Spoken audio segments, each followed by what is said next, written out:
Okay, let's see if we can make this happen. All right. Figured I'd come out here and talk to the folks.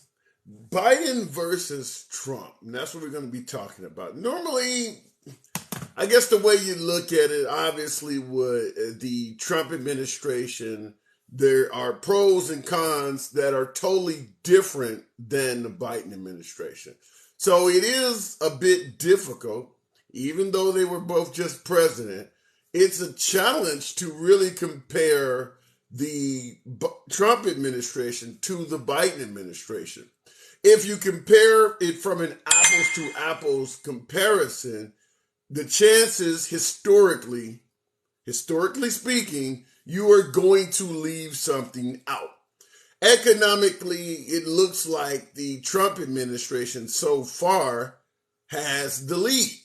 However, most of the negatives that someone might mention from the Trump administration are going to be totally inapplicable to the Biden administration, because the things you point out, there is simply no way to compare President Biden in those areas because there's nothing there. I mean, think about the negatives you would hear of President Trump and try to compare those same negatives, because nobody's complaining about cheap gas, the job numbers of the Trump administration, or the economy.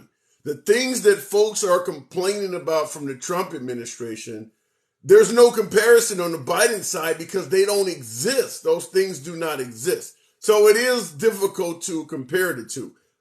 Can we say the word recession here? The Skipper 2022, in regards to the Biden administration, they are involved in political spin.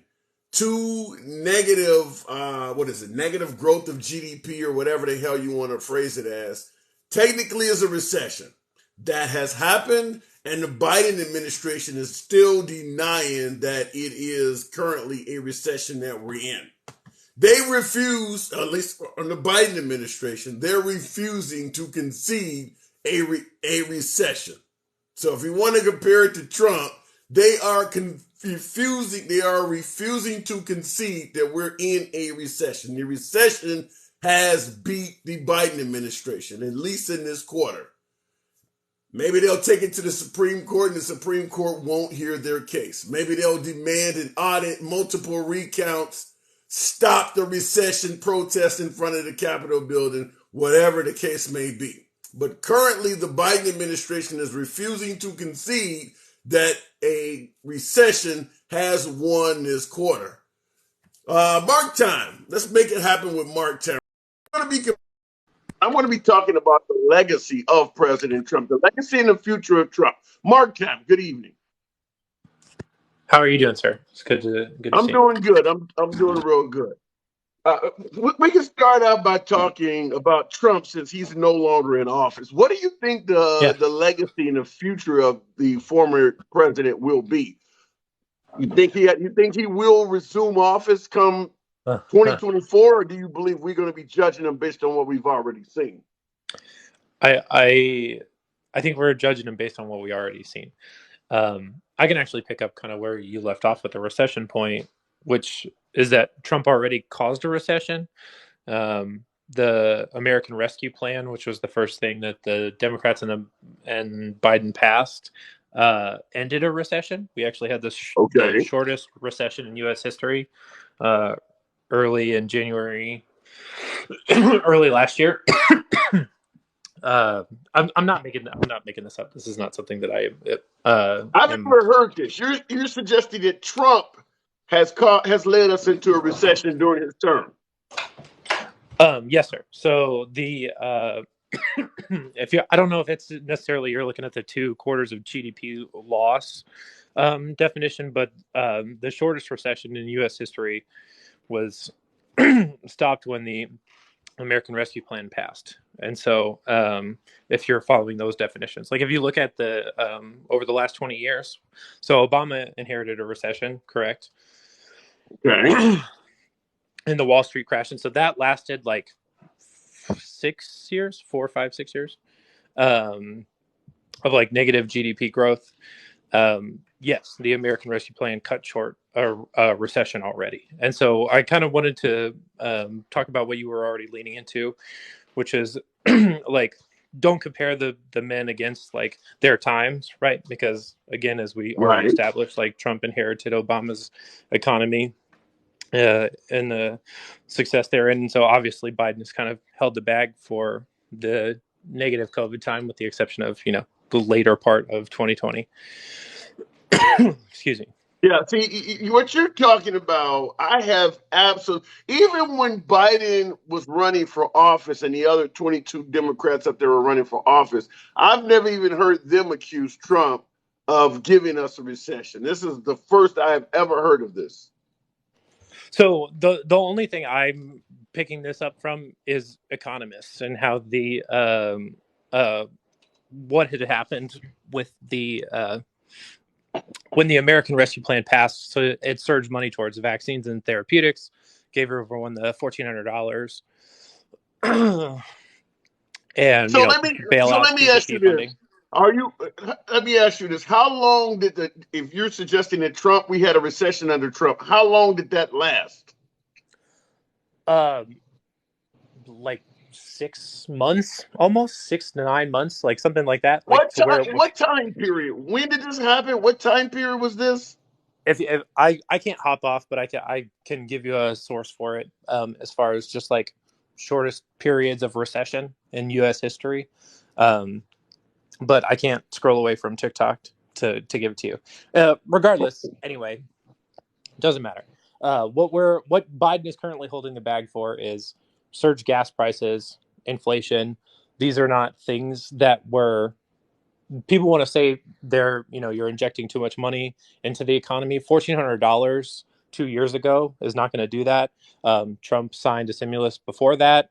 Biden's 300. Are you going to say that like the $300 per child tax credit, which has verifiably gone to like feeding families and groceries and things like for the household, like they know where all of this money went. There, people may have been able to pay down a little bit of debt or save up a little bit, but people are not still coasting on that money. This inflation is very obviously a worldwide phenomenon. You cannot blame Joe Biden for inflation in Turkey. You cannot Well, blame Joe Biden here's the for inflation problem. in Spain. You cannot, you know. Here's the problem I have with the Yes, sir. notion that the inflation, gas prices, and all of this stuff is worldwide and it's global, and you can't blame Biden for it. The Right. problem I have is the minute it started turning around.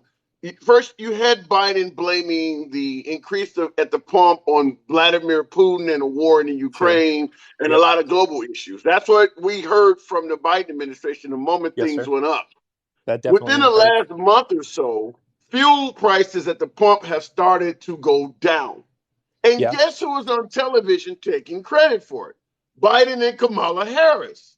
So it really kills the notion that they have no control over rising fuel prices when the moment they start going down, they're on TV taking credit for it. And Isn't I'm it hearing that from a lot of folks Sure. on the left, but Sure. I cannot give that credibility when they're taking credit for it falling. Why is that? Sure, isn't it? I mean, to me, it's equally as stupid to say like the hey, you remember in June of 2020 when gas was $1.90? It's like, yeah, because people weren't going anywhere. Yes, because there was a vast decrease in demand because money was surged towards company or gas companies so that they didn't go insolvent or whatever. Like these subsidies were given out and to rich companies who are reaping some of the best profits, or So like record let me profits interrupt. year So over let me year. interrupt you and ask you this. This is a clear cut question. Yes, sir. Is the president responsible for the price at the pump? I don't think so. But what you're describing is like a phenomena of like if Joe Biden is going to get crapped on for 8 months for high gas prices that aren't his fault, and then responds and does things and does like showy things like a president is supposed to do. The stuff that people love Trump for is him getting up there and waving his tiny little hands about stuff and saying, I did this with an executive order. I did this with an executive order. But for some reason, hate Joe Biden's executive orders or like if a president is going to say We are making people like use their leases or cutting costs for or opening up drilling spaces or this, that, and the other thing. You know, asking OPEC to open things up or coordinating with allies to break down trade agreements that were causing gas to get higher, and then the price of gas goes down. You're sure as hell going to take credit for it because people have been giving you grief for it for months. So it's sort of a natural response. People Then always and then we complain need about to gas figure prices. out then we need to figure out what side of the statement we're on. Either you are responsible for gas going up and down, or you're not. You can't be in a situation where when it's bad, it's somebody else's fault. When Sure. it's good, it's my fault. Sure. You were asking me why Biden was saying it, and that's why, is to Okay, defend all right. himself He's playing against the politics. bad faith In attacks. other Yeah. words, he's playing politics. For sure. Yeah. Trump, Okay. Trump enjoyed a time of relative peace. He could have gotten us out of Afghanistan. He didn't. He could have built the wall. He didn't. He enjoyed a really good time in U.S. history. Did he get crapped on every day? Yes, because he's a mob boss, because he's an idiot, because he doesn't belong there, because, this, that, and the other thing, because he says things bad, like all of this stuff. And those same people who were, so angry when a black man was nominated president, started the Tea Party, dragged his name, freaked out when he wore a tan suit, all of this stuff, like freaked out when he didn't wear a flag pin. This is the same, it's the same stuff. The people were, these people were super emboldened when Trump took office. They're like, finally, someone who mean tweets, finally, someone who can say racist, ridiculous things, who can say Italian satellites, or who can say, this, voting machines from here, flash drives, routers, it just can like just throw everything at the wall. And he just knows that his fans are just going to, he could shoot a man What in the middle of about Fifth Avenue and it wouldn't matter. Like, okay? You mentioned the wall, and you said he could have built a yeah, wall. Is there yeah. any possibility that he didn't succeed with the wall because he was facing a lot of liberal resistance? He said Mexico was going to pay for it. Why didn't Mexico pay for it? He said Mexico was Well, going to we pay know for what it. he Does he meant. need U.S. Democrats to get Mexico to pay for it? I thought he was Trump, man. I love your answers. I love your answers, but but I'm But no, just seriously, saying seriously. though.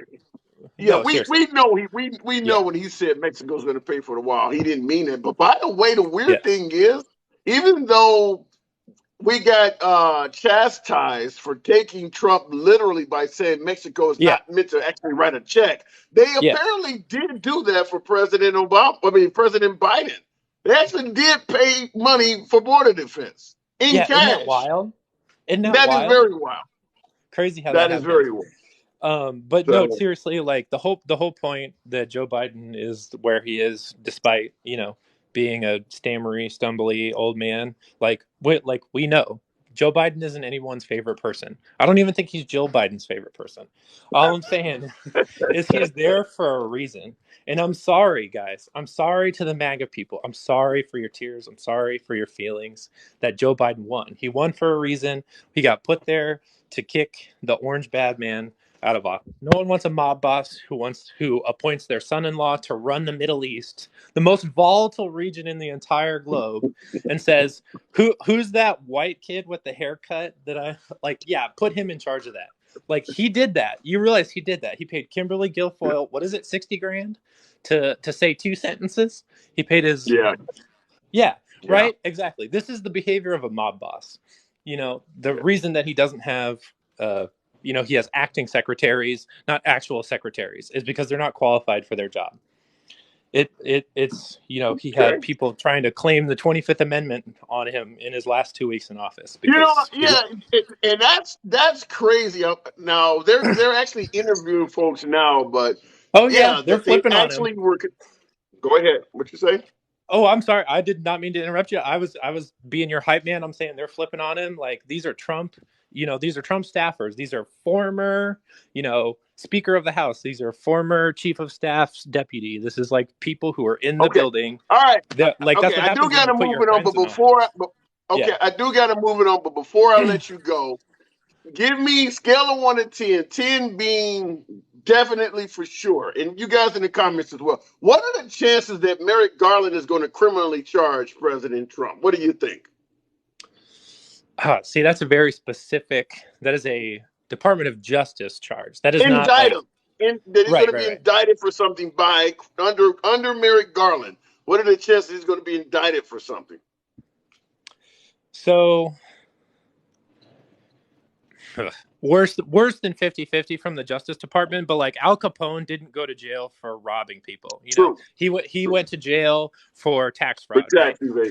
Trump is going to do time for like real estate fraud. He's going to do it for like New York City. Like he would like devalue assets, then buy something, and then, you know, come in and inflate the value or say it was worth more than it was and then flip it. You know, like he's going to get in trouble for that kind of stuff. He's going to get in charge for like, oh, I slapped the name Trump on it, and then like that kind of thing. Like he that's what he's going to go to jail for. Or the like find me 11,000 votes in Georgia. It's going to be criminal indictments like that. Like, but the man, the problem is like now that he is no longer president, I think he's like sweating, like the hair on the back of his neck is standing up. That is why he needs to run for president again, is to avoid criminal and civil liability. Yeah. Wow. All right. I got to move on. Peace out. Interesting talk. Catch you later, Mark. Okay. And I've made it clear, I don't believe Trump will ever be seen in an orange jumpsuit, for instance. But somebody in the comments stated that they're just doing it to prevent Trump from running again. I strongly believe that may have validity to it, where the end goal is to simply keep him out of U.S. politics. I really believe that. Okay, looking at the Hunter Biden as a pedo. Oh, my God. All right, the Black Wing Zero. Let's make it hairspray abuse. Now you know what I'm about to say. I'm going to let you say it. You know what I think about the Trump administration and also his supporters? A song that's basically buzzing through my head for the past month. Been around the world and found that only stupid people are breeding. The greed is coding and feeding. And I don't even own a TV. I'm not sick, but I'm not well. That's what I think about the Trump administration. You've been planning that one. You've been waiting on that one. You wrote that. No, that's actually a song. Okay. That's actually a song. It's actually a song. It's basically paranoid. The paranoid someone out is coming. It's about off a soundtrack of a movie. But I'm going like this. Every time I hear a Trump supporter saying that this country was great under Trump, I'm going like, do y'all remember the last 4 years? Like, just 2020 was not that long ago. I just want to know. I really just want to know. So let me ask you, as a constituent yourself, do you think America is currently better off now under the Biden administration than it was under Trump? No, because here's one thing, just like Obama is going to have to take just like Obama had to take two terms to fix what Bush did up. I really think it's going to be for Trump for just 4 years. For just 4 years of Trump, it's going to take Biden's first and probably second, I said probably, second term as president, and the next president right after him. It's going to take 16 years to basically fix what Trump has done. Give me some of the things you believe he ruined so badly that it's going to take that long to fix. What did he do? First of all, here's the thing. He was bragging about the 3.6 unemployment rate when it came down to African Americans, right?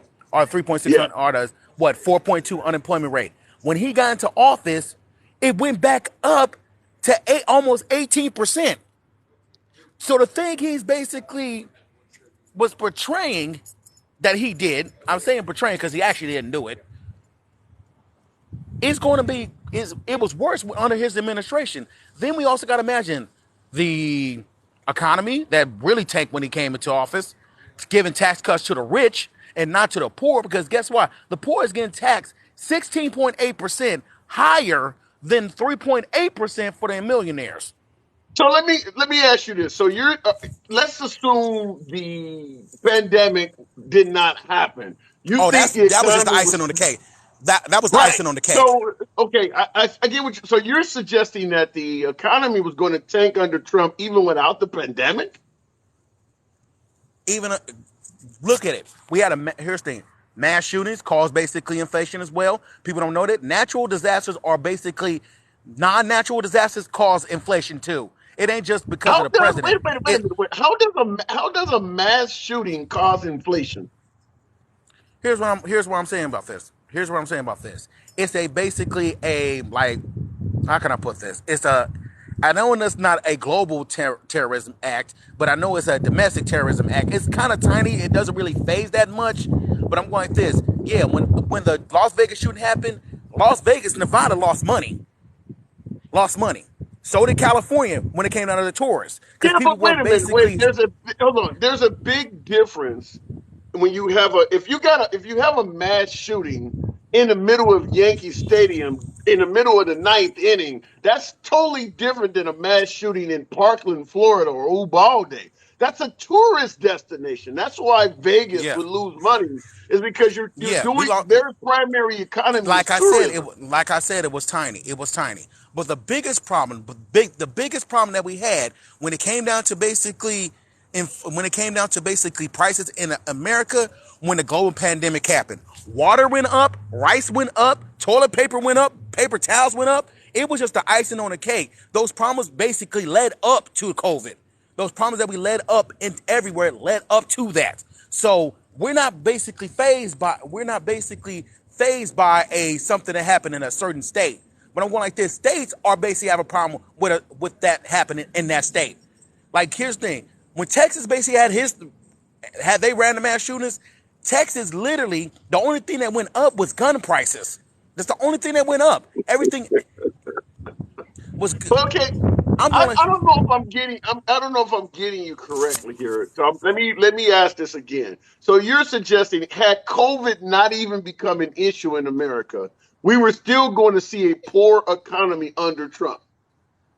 Yeah, because here's the thing: not just because of that, but also because the tax cuts to the rich. That was a big ass meltdown. Because I'm going like this: a lot of politicians were happy that the fact that basically they ain't gotta pay a that someone. I'm trying to get the damn thing straight. Okay, that some of their COO buddies, CFO, big time companies, and big time people that make at least over $100,000 a year was getting a extreme tax cut, but the poor was getting taxed the worst. Many people basically was going like, "What the hell? My taxes went up. I'm supposed to be making about $700, and I'm only getting a $500 check." I'm I going like, haven't "What the?" seen I haven't some of the stuff you're saying, and I'm obviously not a Trumper, but I think you're painting a picture of the man, at least from my own analysis, that's way worse than what it is. I don't think that the economy under Trump was doing bad at all. In fact, I give him credit. Now, I do admit his tax cuts primarily went to the wealthy. That's what usually happens with Republicans. They tend to favor the wealthy. But I think the lower end of the No, socioeconomic end of the scale did but the pretty well hugest, under Trump. the hugest thing that basically caused a real problem in America today was that wall. A lot of things. Here's the thing: the government was shut down twice. He wanted $5 billion. Hold on a second, Claire. He wanted $5 billion for a wall that did not work. I'm going like, what is a wall going to do Well, to a plane? the wall. Wait a minute. The wall was not completed enough to suggest whether it was working or not. How can you say that? It really never was completed. Let me say this. They literally, here's the thing. This is too soon to make up. On, I think it was CNN. They literally basically had a saw. There was sawed holes in the prototype of the wall, and you could actually look it up. This is actually true. Sawed holes in the wall, and it was going like, this is basically supposed to be protecting us. It's just basically it's a big waste of money. And people said it's going to cost $25 billion to keep and maintain the wall, and also the border protection between the wall. So we were going to pay taxes to that. It was a big tax. It was a big taxes because the poor is the only ones going to pay for it. Since the Oh, basic the okay, tax so got. let me play devil's advocate. Let's I don't know the numbers, but let's suggest that the taxes you're talking about for the wall and maintenance is true. What about the benefits of keeping out any issues concerning letting illegals in the country? Crime, job losses, resources, and things like that. You don't think they would Seventy make up percent. more on the back end by doing that? Here's one big thing. You know how the wall would not work. This is how the wall would not work. A wall can't do shit to a plane. A wall, they can go really over it and overstay their welcome, overstay their visas. Many people are flying their relatives just like for a little visit or something like that, and they overstaying their damn welcome. That's all they doing.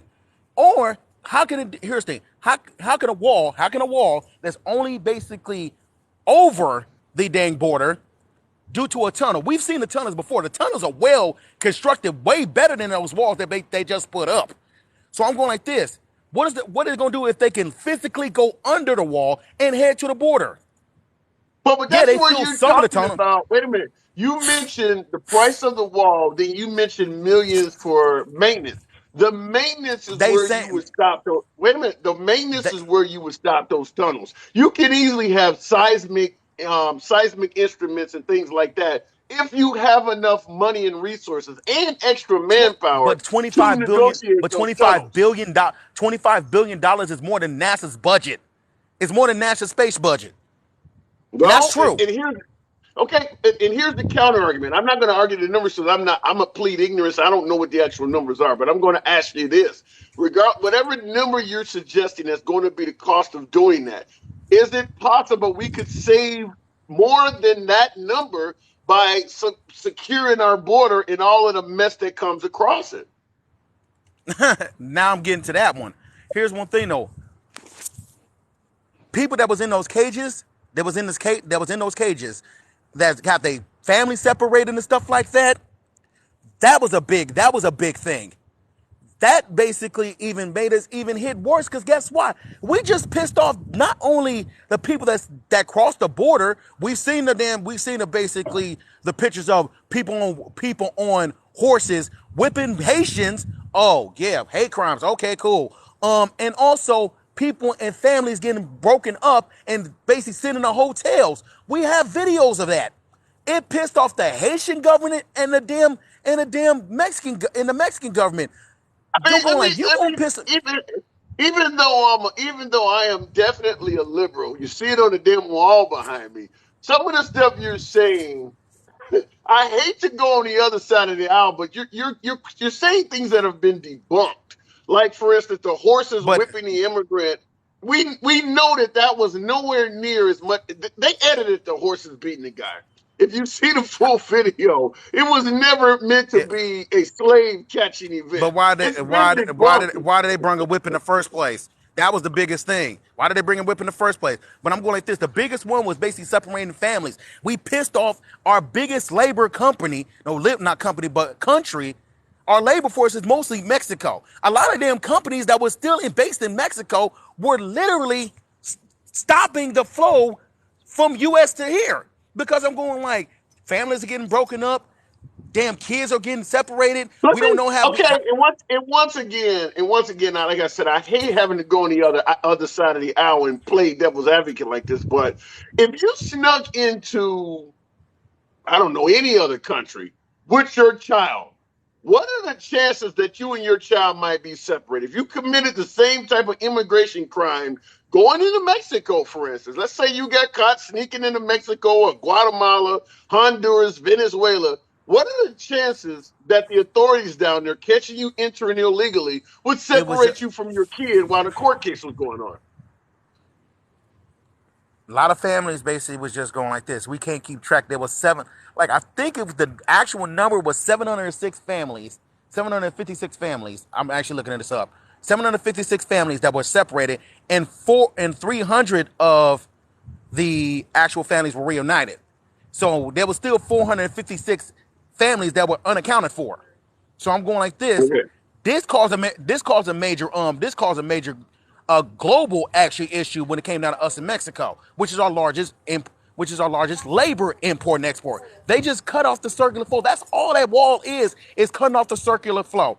Many people just came into this country to earn a buck and basically came back out and basically went back to Mexico.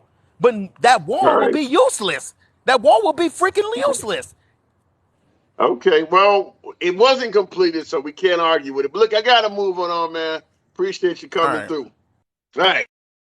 Okay, like I said, even though I have no qualms admitting I'm a liberal, and sometimes because I play devil's advocate, or in some cases where I'm willing to give Trump or other Republicans credit, I often get my own credibility challenged all the damn time. But I do tend to vote left and represent left-wing social issues. However, some of the things that my last guests were saying, I had to challenge him on it because some of it's debunked, and I mean, he's not the only one that does not like the wall, but to criticize whether it was successful or not is difficult considering it was never completed.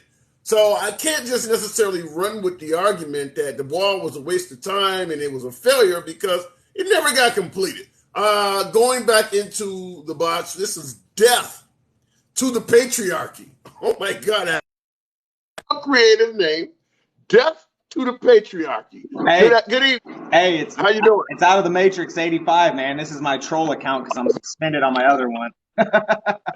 You know, they almost got me today. I posted a video about Ted Cruz going off on the LGBT community and not liking the use of the pronouns, and they tagged that video as hate speech. Real? Yeah, I seen that video. It's crazy. Yeah, it's getting crazy on here.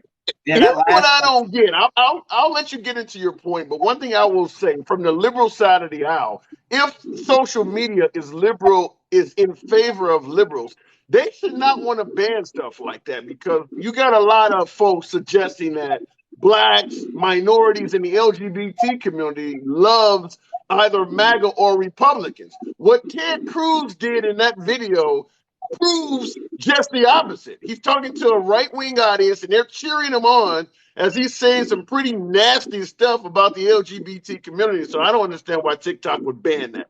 But you've been listening to the program. What's your point? How do you feel about what you've heard so far? Well, honestly, that last caller made me completely lose my train of thought, man. Like, he was all over the place. I couldn't keep up, man. I'm like, what the hell? But okay. I originally jumped in for the guest that you had prior to him, the one that sounds intelligent but clearly isn't, the one that was left-leaning, and he was talking about, Trump being a mob boss and sending Jared Kushner out there to represent the Middle East.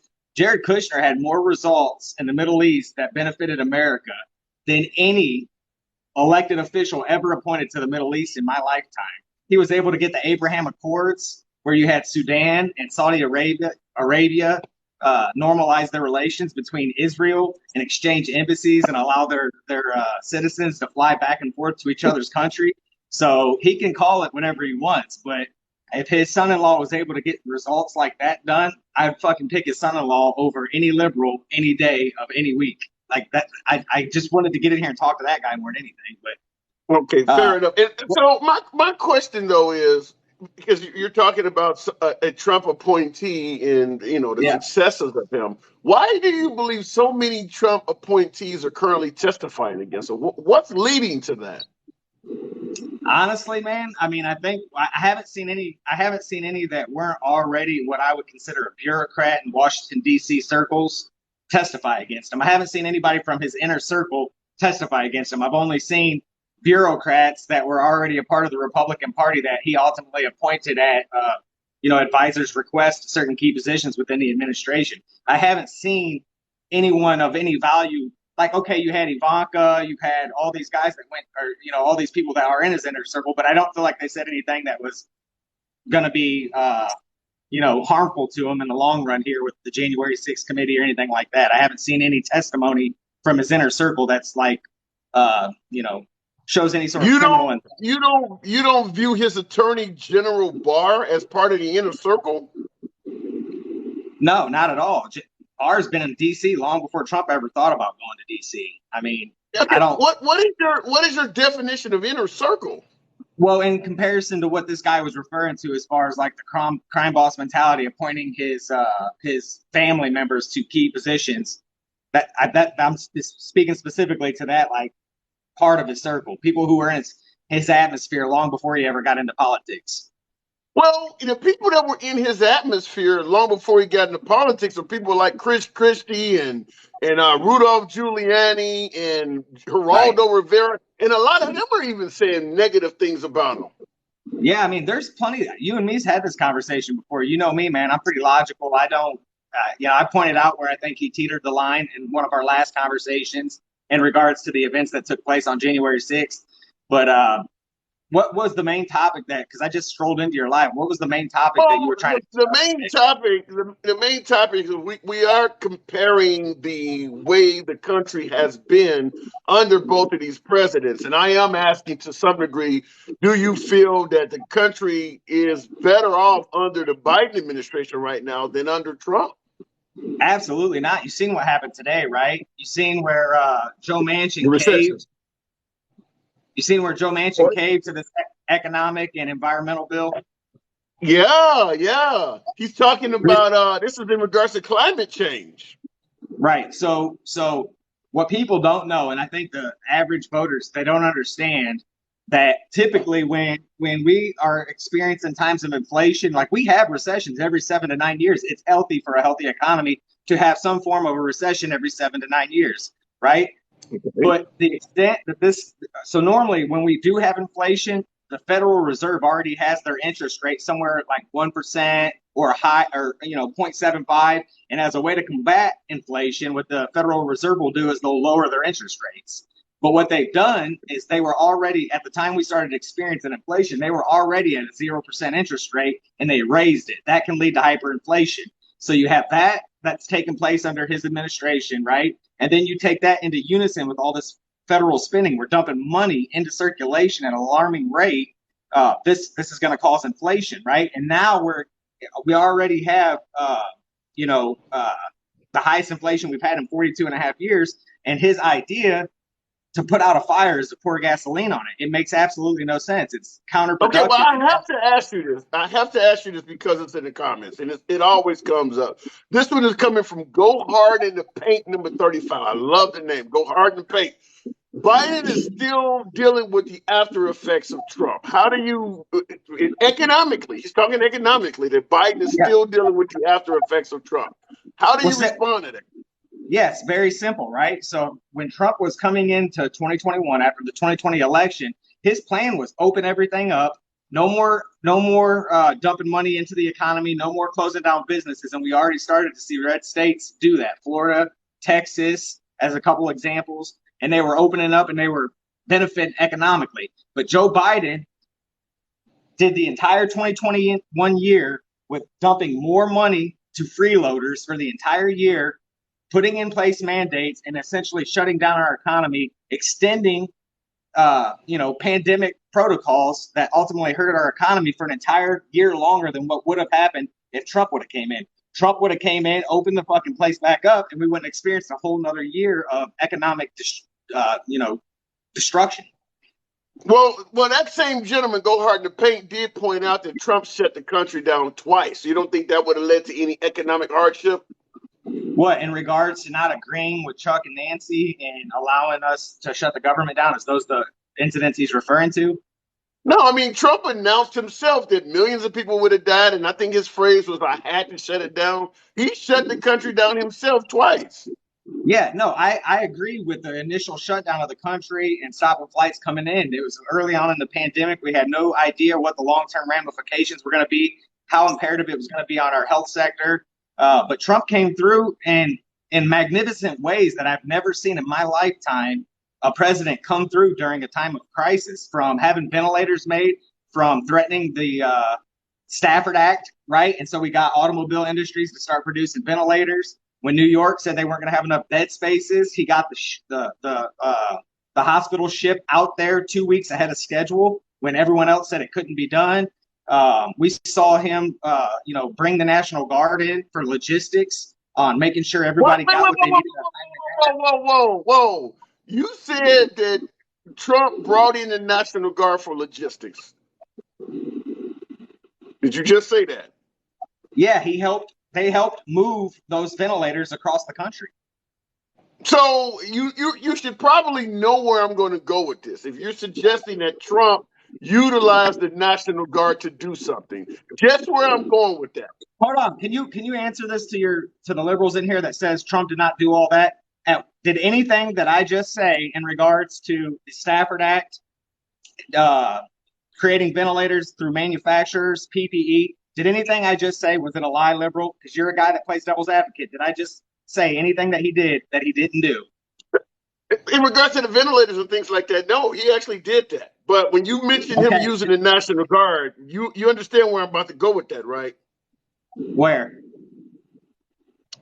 January 6th. He was the argument is that he was not responsible for the National Guard on January 6th. Based on your statement, he's already used the National Guard in the past. Can you tell me why he did not have the National Guard there on January 6th and is blaming it on Nancy Pelosi when it was That his protesters, his rally? Why yeah, didn't he have the National Guard there on the 6th of yeah. January? Yeah, I have no problem answering that. So he didn't directly order the National Guard during the pandemic. He worked with Republican state legislators because the state controls the National Guard. President Trump does not control the National Guard. The governor does of each state. Mayor Bowser, Then why because didn't he work? Why did he not work with the same people on January 6th? You mentioned Republicans. Why didn't he work with them again on January 6th? yeah, because you had Mariel Bowser is the mayor of Washington D.C. and she controls the National Guard. So I mean, what's he supposed to do? He can't supersede her on the National Guard for Washington D.C. She's the one that would have had to approve it. So you're saying if the Capitol building, where all of Congress, all of Senate, Anyone that's and saying the right vice now that she doesn't, the Dominican Republican Mayor Bowser does control the National Guard in Washington D.C. If you don't know that, then you shouldn't speak on it. Okay, and I've heard completely opposite of that. But let me ask you this question. If the Capitol building is being overran and all of Congress, all of Senate, and the vice president are in there and their safety is in danger, and the only guy that's free is Trump, are you suggesting that there's nothing he can do about that? Yeah, I don't know. I didn't come on here to defend January 6th. You and I have already had open conversations, and I've told you how I feel about January 6th. We were talking about the economy and answering the people in the comments in regards to what, because you said, does Joe Biden's handling the after effects of Trump. And so I pointed out how he extended policy through 2021 that Trump would not have carried into 2021 had he won the re-election. That's all I was saying. Okay, fair enough. Well, I'm moving on, man. I appreciate you coming through. Much love to you. Yep, have a good one, man. Hey, you too. You're welcome back anytime. In the comments, we were talking about the Capitol building. I see Jared Reisman said, it's the people's building anyway. So that means you can just fuck it up, right? So if you go into the Capitol building, you're part of the people, just like I am, and all of the viewers are. You can go in there, rip off Nancy Pelosi's desk, steal podiums and everything. Just make it a shitty place for the next people that comes in there. Is that the defense for what happened on January 6th? Well, that's the people's building. If they want to break it apart and tear it up, they can do it, which essentially ruins any future visitation. I don't know where to go with that. Look in the comments. They stole I don't want to say but stop the steal is what he's saying.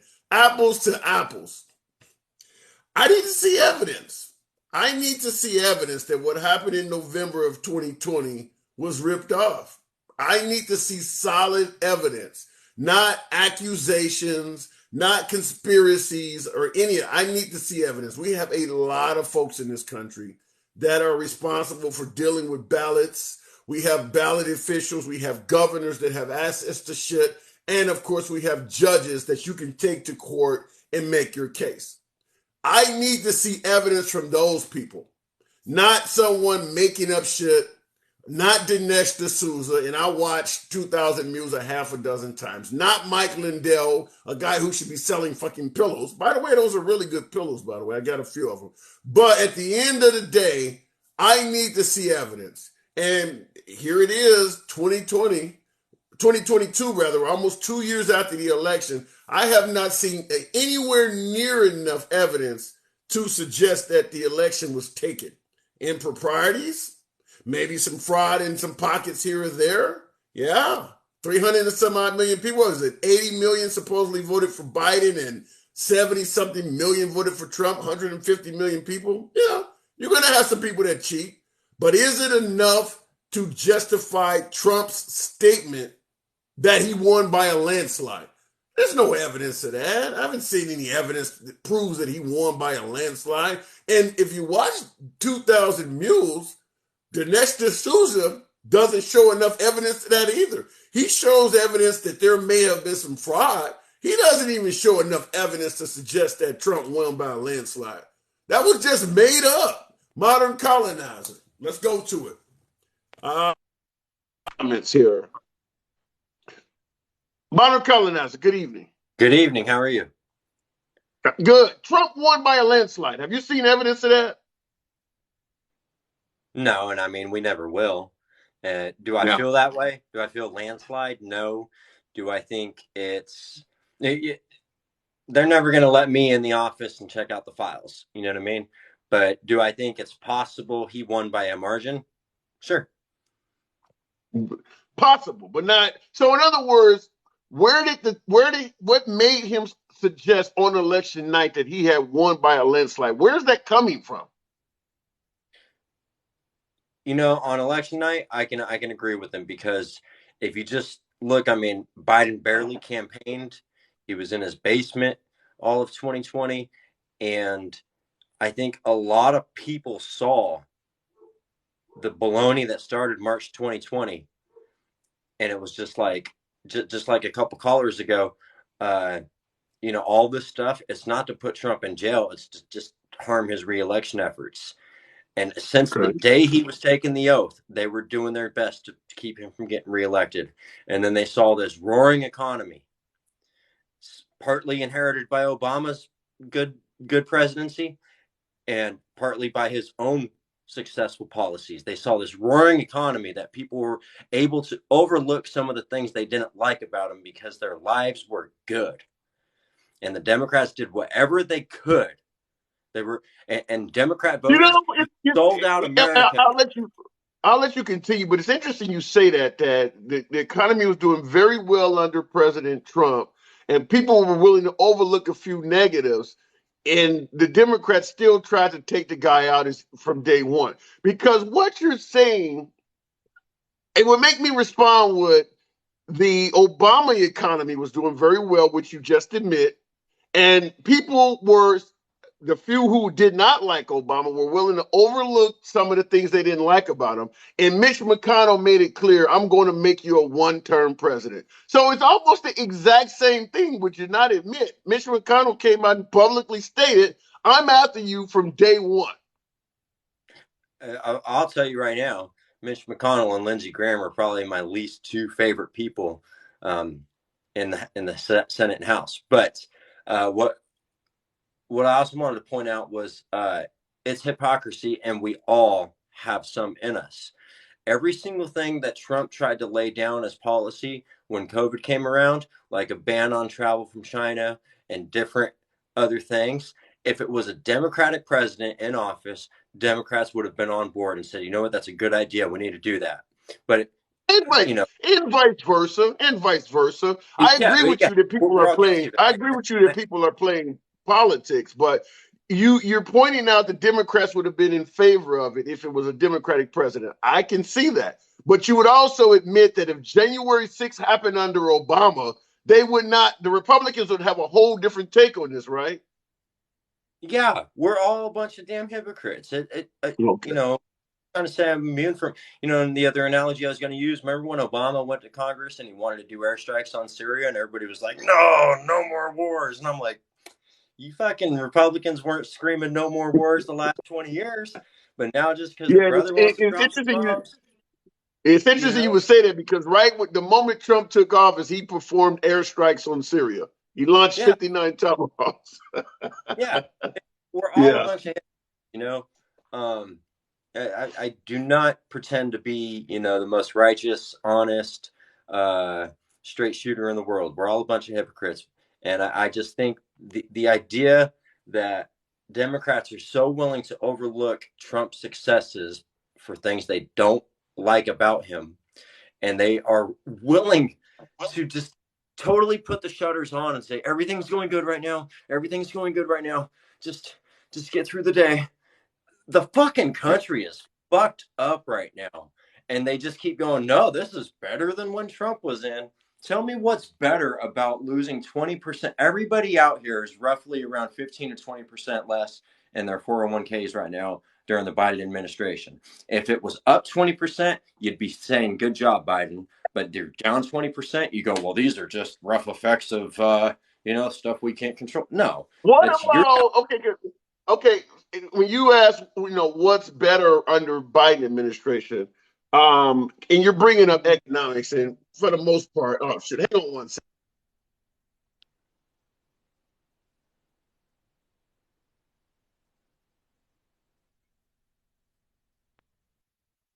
Let me see. Can you still hear me? Yeah, you're good. Okay, I had a call coming. All right.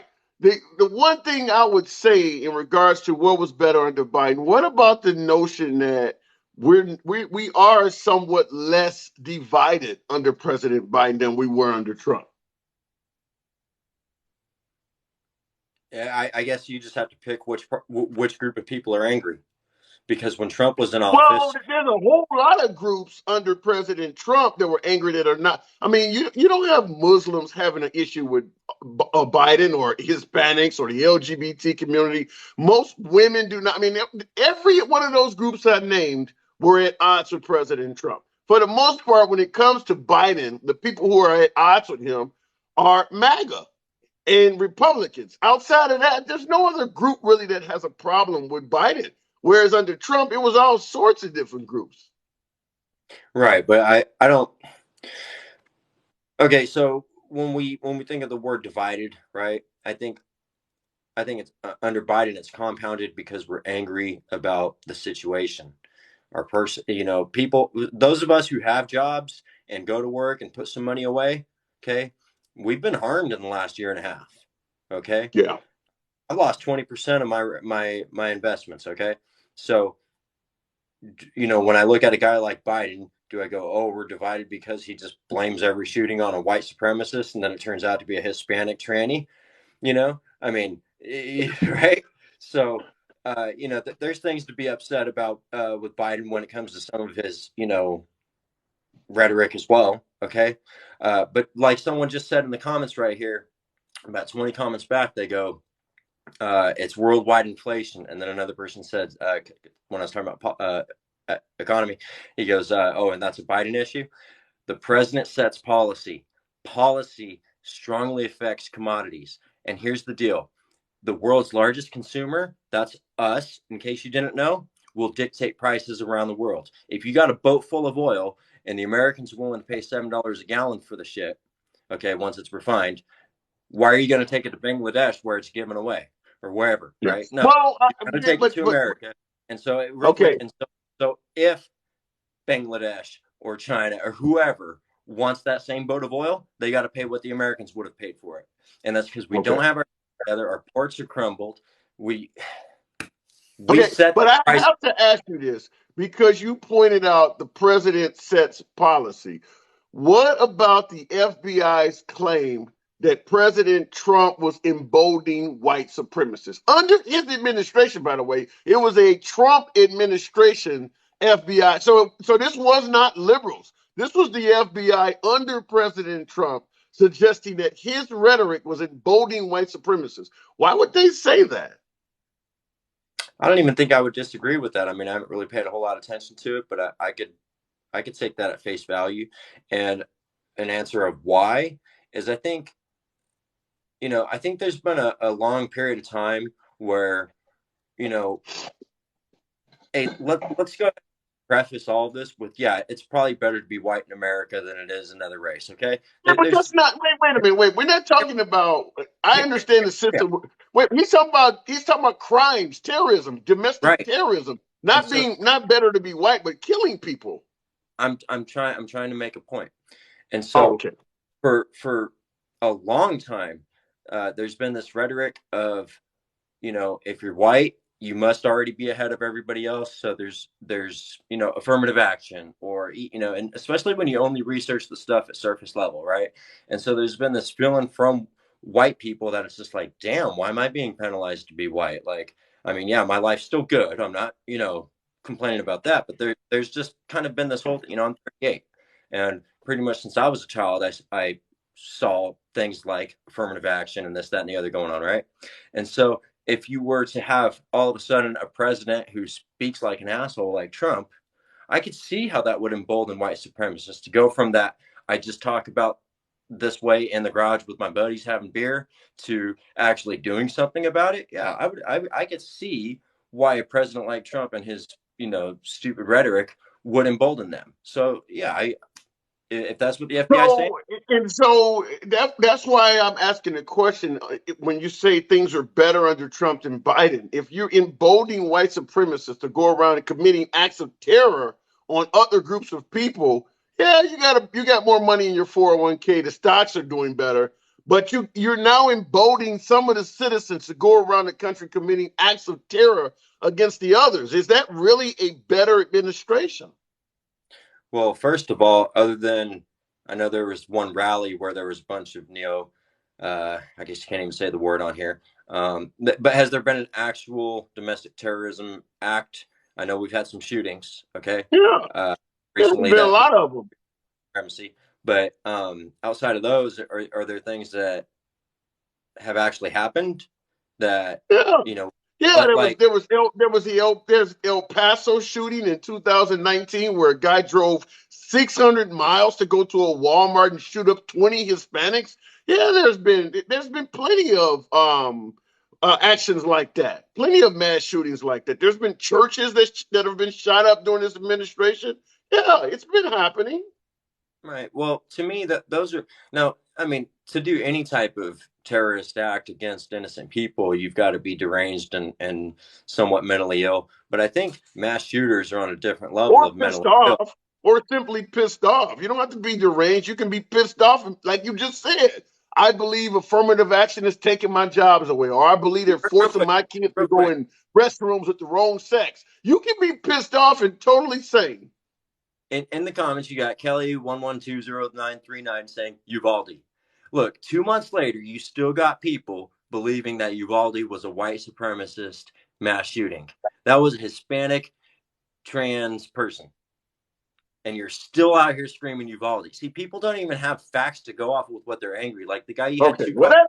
I'm That was yeah, that's somebody in the comments. I'm not talking about that, but we there's, know there's Buffalo.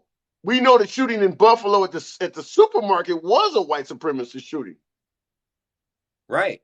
And I'm not saying Highland Park, Illinois. I'm not saying they don't happen. Okay. I guess what Okay. I'm trying to I don't know if I'm saying it has to be bigger for it to count, but I'm talking like Timothy McVeigh shit. That's what white supremacist Okay. organizations are capable of. Okay. Same as Al Qaeda. If you want to cause harm, you're capable of doing it. And there just hasn't been incidents like that. I put the shootings, Well, if they white. okay. I get your point. I'm gonna have to move it on, but I'll give you the last word. But when you say there hasn't been shit like that, I would invite you to research how many of these incidents the FBI actually prevented. Even on January 6th, they found random bombs. They have been trying that. The FBI has just been really good at infiltrating these groups and stopping it before it's taking place. Right. And those are things that I don't think should be published. I mean, if, just because we don't hear about them doesn't mean the FBI is not stopping them. Because if you just stopped a terrorist act, the last thing you want to do is fold your hand as the FBI and speak about it. It's an active investigation. There's bigger fish to get and stuff. So I'm sure they're stopping all kinds of stuff across the board. Um, But you they're not. know, But they're not suggesting that the domestic terrorism we're dealing with is across the board. They're blaming it on white supremacists. They're not talking about ISIS or Al Qaeda. They're suggesting that white supremacists are the largest existential threat in the United States right now. And these are people with the access to all of the information, to all media behind the scenes and things like that. That is what's coming from the FBI, which leads to the question: why are they saying that? Why are they blaming it mostly on white people? I wouldn't doubt they said that it would, and I think we talked about this a few weeks ago. Um, as for domestic terrorist threats, it would be white supremacist groups that are the biggest threat to the United States. I would agree with that. I would agree with that. Do I believe the foreign threats are still bigger? Yeah. Um, what I do know though is, okay, great. We've decided that's a threat to us. What do we do? Right? And do we just keep on blasting on CNN every time there's a shooter, blame it on white supremacy, and then have our foot in our mouths when it turns out to be a Hispanic tranny. I mean, so I'm saying, how do you get people on board with you to go, you know what, I agree, this is a problem, we should do something about it, when something like that happens?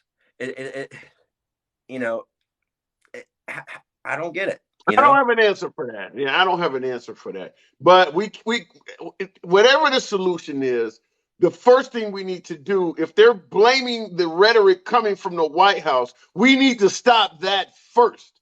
If they're saying that this is a problem and that the president's rhetoric is sponsoring a lot of it, I don't know what the solution is to stop it, but the first thing we need to do is turn off the rhetoric that's coming out of the White House. So that is a major problem that the FBI is claiming. Fair enough, right? And would those dangers outweigh a good economy? I don't think they do. So okay, cool, right? Yeah, well, with all due respect, your kids are not getting shot. They're not going to attack you. No, you hear me right. You didn't hear me right, man. I said, okay, do they? All right. A good economy? And I said no. So we would have to get a different guy in office, right? We would have to say that that's bad, regardless of how good your economy was. Okay. So that being said, it's been a whole different guy in charge for a year and a half, and we still have these issues. So we still got to blame the last guy. That doesn't make a lot of sense to me. Anyways, I appreciate you having me on. And absolutely. Catch you later. Absolutely. Always a pleasure, man. The point, the last guy is, Trump is no longer in office, but we're still having these problems. Well, I guess my best response to that would be Trump is still very much in charge, from a lot of angles. Hell, you got MAGA that are still suggesting that the guy is president. So I won't say that Trump has went by way of George W. Bush or someone where he's truly taken a back seat. Trump is still quite effective. He's not the president. But obviously, most politicians on the right realize that he is a very valuable ally to have. So I won't put him completely out of the picture. Okay, let me move it back on. His philosophy and ideology lives on. That is absolutely a certainty. Trump says he's the president. Is that our piano man? Is that true? Is he still saying it's still Trump causing crime and know your leniency on crime, right? Genius. Your nightmare, appreciate the name. I like that. But in regards to leniency on crime, you got a lot of right-wing media, and I'll go back to the box in a minute. You got a lot of right-wing media outlets pointing that, particularly in New York, where they're catching and releasing folks. You got a bodega owner out there clearly committing an act of self-defense, and they're charging them. They're pointing to issues in liberal cities, Chicago, LA. As if somehow, if you go to a Republican state like Missouri, you're going to be safe in St. Louis, which just happens to be the murder capital of the country right now. Yeah! Like that hat. Appreciate that. Hat and mustache. So the notion that it's only happening in liberal cities is a fallacy. There is a sufficient amount of crime in Jacksonville, Florida, Memphis, Tennessee, Baton Rouge, Louisiana. You can go throughout the South and get shot all over the damn place. You're not going to escape crime, murder, or gun violence by going to a right-wing state or a right-wing city. It's happening all over the country. Matta, 0917. Yeah, good evening. Matt. Hey, how you doing? Hey, good evening. How you doing? Yeah. Pleasure. I think this is the first time talking. Yes, sir, it is. And okay. As far as all the crime and everything's concerned, I was born and raised in Charleston, South Carolina. And of course, pretty much everybody in the country knows about the Charleston 9. It was a racist youth that went in there and shot 9 elderly black people worshiping at church. That was the guy with the Confederate flag, and Nikki Haley took down the Confederate statues. Is that the guy? Correct. That is the guy. And I'm aware of it. We are actually a majority red state. We're a Republican state. I am a Republican. And I can honestly tell you, when somebody committed the acts of violence, that was under Obama. That was under Obama's presidency. This is a problem that we got going on with the youth of today. Now, whether they're black or white is really irrelevant. It's the way Well, the wait a youth of minute. today Wait a are being minute. raised. I'll let you continue. But when you say whether they're black or white, it's irrelevant. You don't have a lot of African Americans or Hispanics going into white churches and killing people. Have that? In fact, has that ever really happened at all? Other than the guy on the subway in New York earlier this year, we went on the subway and he had a racist rant. But for the most part, you don't hear African Americans going on these type of events, driving to a Best Buy in a white neighborhood and shooting up a bunch of white people. I'm not hearing that. No, and like I say, I believe it's the way children are raised today, more than politics or more than anything. Because I know when it happened with the Charleston 9 in Charleston, I'm a Republican. I was down there with people that were liberals, Democrats, everybody. Charleston came together and became stronger because of it. Because of it. Everybody, Republican and liberal, this guy should have never bought a firearm. And I'm pro-gun. He should have never owned a firearm. He made previous threats. You know, it's society today, and the day we're raising children playing these violent video games. I think most of them think that, hey, you know what? It's okay. Let's go play Call of Duty in the middle of the street and go kill people. So let me ask you this. If we admit that our 18-year-olds of today are not as mature as our 18-year-olds of yesteryear, what about potentially raising the age of folks who can own a firearm? I am very pro-firearm, and I say that's acceptable. That's Okay. acceptable. I hate to say that, but I really do. And I honestly think that, you know, I am a white Republican, and I can say I'm older. I raised all my children the same way I was raised. They're great. They all go to work, have jobs, very successful, and I have 11 grandchildren.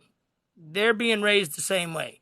Now, I believe that the majority of these broken homes and these single-family homes, and predominantly white homes, are the ones that's actually causing the problems. That's where the problem lies. And I think in the How so? well, I think with these video games and mothers and fathers being separated, being on drugs, and just it has so much to do with the way we raising our children. I think the government's getting too involved in how we raise our children. You know, back when I was young, you know, you get the old strap on the behind. You can't even do that now. You can't even do I'm gonna take you. I'm going to take you in a direction, and it'll be a little bit off topic, but I want you to give me your response on this. What about the notion that when you were young, or hell, even when I was young, most Americans worked a Monday through Friday type schedule, and most Americans worked during banker's hours. Most businesses were closed after hours. You didn't have a situation where you, like when I was a kid, you couldn't go out and buy a flat screen TV at 3 a.m. like you can now. Now we have a 24-hour society. And the reason I'm pointing that out is with a 24-hour society, parents are now working all these hours and weekends and things like that. So they're not able to raise their children the way maybe our parents could have raised us because they didn't work all these hours. We have a capitalist society that promotes money. You've heard my callers. The first thing they're talking about is, well, as long as money is good, America's good. So we've kind of put money over everything else, including our children, where a lot of Americans are working 2 and 3 jobs now. They're working on the weekends. They're working all hours of the day. So when you start talking about children are not being raised properly, maybe it has to do with the fact that we're never home anymore. I think you're very correct on that. I really do. I really do, because I know, and in all actuality, like I say, I grew up in Charleston, South Carolina. And when I was growing up and we were children, we could just go knock on somebody's door, go in, use the restroom. There was never any problems. And there was a gas station at the bottom of a bridge that never had a front door put on it. People were honest enough to go in there, leave their money in a cigar box sitting on the counter, and nobody would steal it.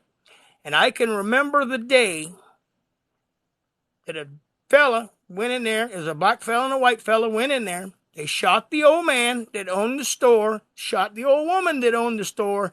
The old woman survived. It was Limehouse gas station in Charleston, South Carolina, and they put a front door on it. That's the day the doors got locked in Charleston. And I think the biggest problem is the way children and people were raised. We were raised to I don't respect disagree with that. everybody. We were raised to respect everybody, and these new liberals and these young Democrats and these young Republicans, they don't have any respect for anybody. They don't respect the majority of their own party. Nobody respects their elders, you know? Yeah. Nobody. I don't disagree with that. I don't, and like I said, I think a lot of it has to do with now our entire society, particularly, from an adult standpoint and from parental standpoint, is, back in the day, the mom could stay home and raise the kids properly. Dad came home at 5 or 6 o'clock in the evening. He was there when the kid went to sleep to help him with his homework, and at least that's what I had when I was growing up. Now the parents they're not at home at the same time. They're not working the same schedule. Our goal of chasing the almighty dollar is probably what is ruining the fabric of our society. It's because people are just always working, chasing money. You don't even know your neighbors nowadays. People barely even know their neighbors because everybody is working all the time. Yeah, where I live, I have one neighbor that's close enough to me. I've waved at him one time in 8 years and never spoke a word to him. Never. Wow. One word. Wow. That's my only neighbor I live in the country, so that's my only neighbor within 5 or 6 miles. Okay. And a little bit off topic, I also have something to say to the young man that was talking about building the wall and everything like that. Right. Realistically, they talk about, all this money to build this wall. Well, how much are we paying now with an open border? With an open border, bringing everybody in this country, who pays for that? The American taxpayers pay the bill for all these illegals coming over. Let me ask you this. Did you hear recently about 50 illegals being found dead in the back of a truck that got smuggled in? Yes, sir. Sure did. In the back of a semi-truck, I surely did. That was a So sad situation. my question is, if the border is open, why are they still smuggling people in? Why can't they just walk in? That's a good question. I don't understand. I see so many of them do it. As a matter of fact, I know some in Charleston that actually have. And they've just swam across the river and went on. And once they, a couple of them got within the enforcement camps, and they went through that, and then they were in there for about 2 months, and then they were released into society. Now, they didn't give them any money, no numbers, no nothing. I would say that under the Biden administration, he is not as strict as Trump was and folks coming over here, and he was better at securing the border, but the border is not wide open. I mean, you can't just come over to America as an illegal and be guaranteed entry, which is what would happen if the border is open. If I come to your house and you tell me the door is open, that means if I walk to your house, I'm guaranteed to get in because the door is open. You don't have a guarantee of coming into America if you try to come here illegally. The border is not open like that. It might be easier, but it's not open like that. That's a talking point. Yeah. Well, actually, you're very right on that. I got to agree with that. But we still have to pay for them. Whether we catch them, take them back, we have to feed them, we have to house them. And if everybody's thinking, like, I'm not really saying the whole border's wide open, you walk across, but, if you come here, they catch you or don't catch you, we're going to have to pay for it one way or the other. Well, what about Trump suggesting that if you get caught entering America illegally, you should have a 5-year mandatory prison sentence? Would you have had supported that? Actually, no. No, I would not. And the reason I asked that is because when he imposed that, many people did support that. And nobody asked, who's going to pay for you guaranteeing a house, clothes, and feed any immigrant that comes here for the next 5 years? Because that's what you're suggesting. That's what he was suggesting, is that if you get caught coming here, we're going to, and it was thrown out. He actually wanted to do that. They stopped him from doing that. And the question would be, if I'm an illegal and I'm trying to escape the cartel or whatever reason I'm trying to get out of my home country, I know if I go to America, I'm going to be put potentially in their criminal justice system. And I'm guaranteed to be free of the cartel for at least 5 years. I don't have to worry about food, housing, or clothing for the next 5 years. That's what Trump was providing. And if you notice, when Trump started getting tough on illegals and not involved in catch and release, the caravans actually swelled up under Trump. More people started coming because he was guaranteeing them he wasn't going to send them back immediately. They would be able to stay. Yeah, I would agree with that. And, I don't see any real point of trying to argue that. Most countries in the third world and down that way, they could come up here and, so to speak, 3 hots in a cot for 5 years. Hey, man, that's a great deal because half of them don't even have a roof over their head or a bed to lay. Exactly. All right. Well, I got to move it on, man. I appreciate this. This is our first time talking. Want to let you know, good chat. You can come back through anytime. You're always welcome, man. All right. Thank you very much, sir.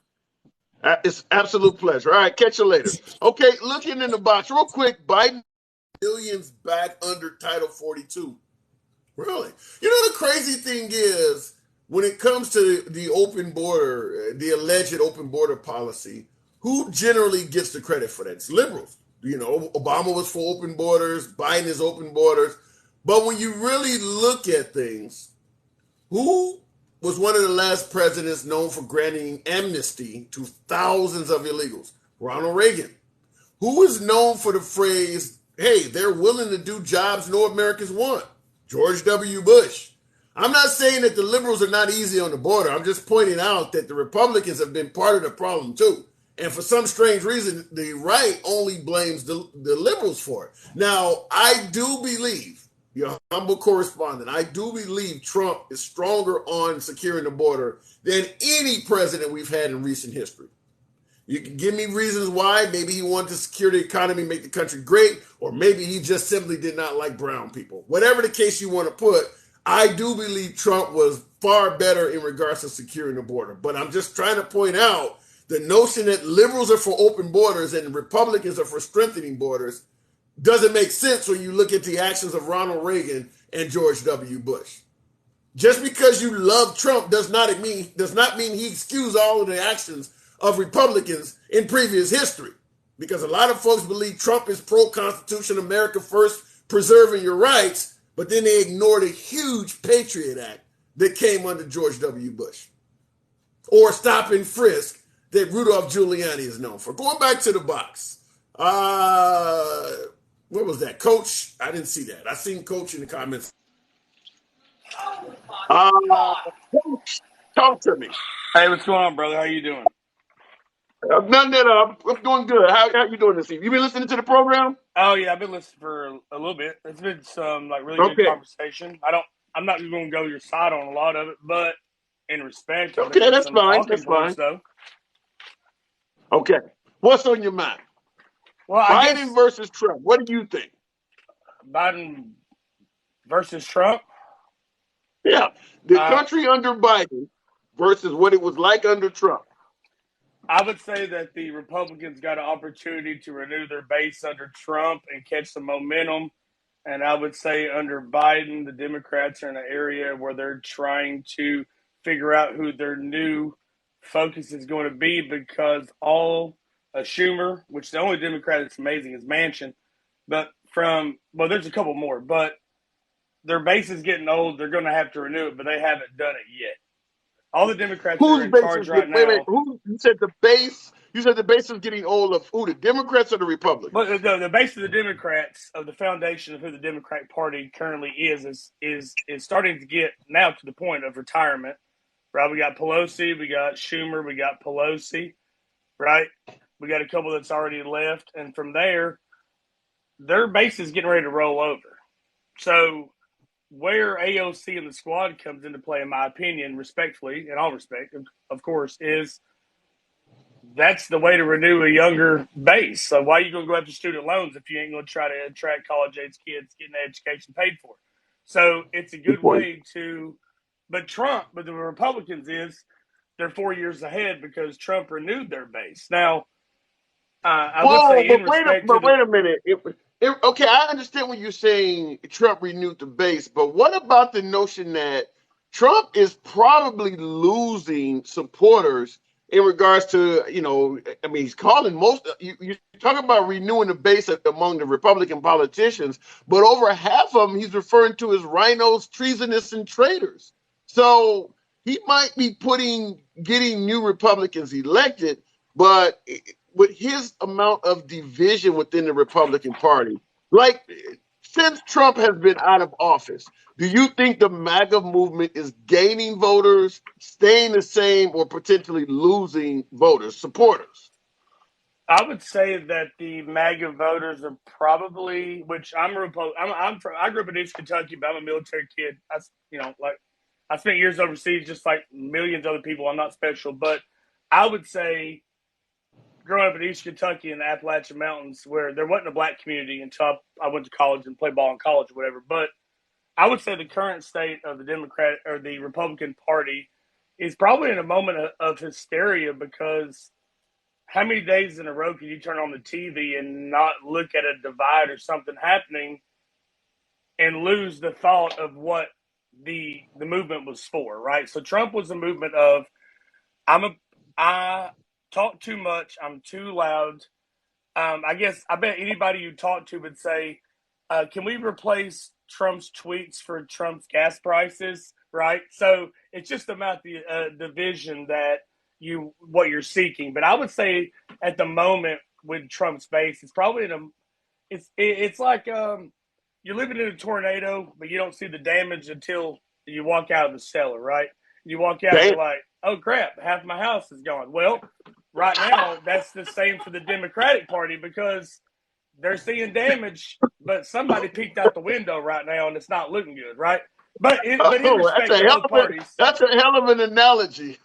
Well, my grandpa was my papa was in World War II, and I spent a lot of time with him, and he was really older, but he always said, you'll never respect yourself unless you respect other people, and you never see the damage in your life until the tornado leaves and you walk out of the cellar and see what's left, right?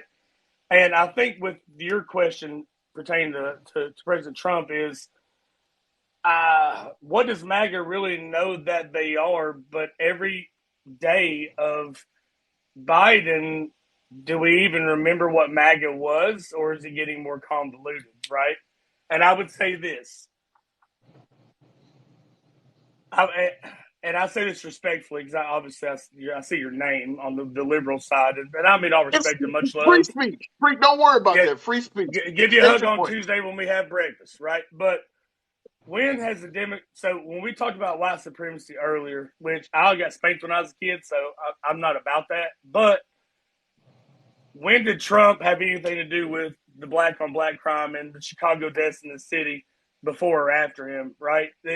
It's a talking point and it gets attention, but does it really face the problem? With President Trump. Well, let me interrupt you. I can understand. Sure. Okay, yeah, fair point. I can understand the media.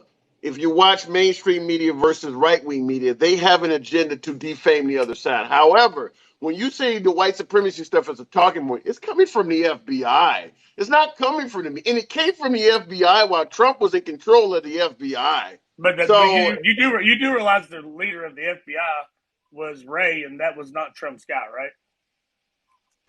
But they would make an attack on white supremacy? If you don't like Trump, you can attack Trump. If you don't like Trump, you can attack Trump. You don't come up with a white supremacy terrorist accusation.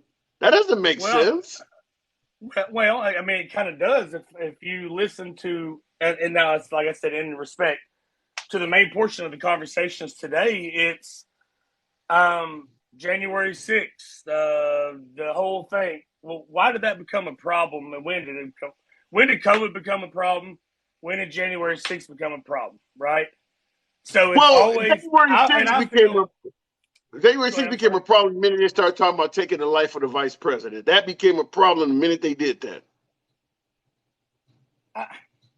Are you familiar with the video of President Trump telling them to go home peacefully during his speech? Have you ever watched that video? Have you ever watched that clip?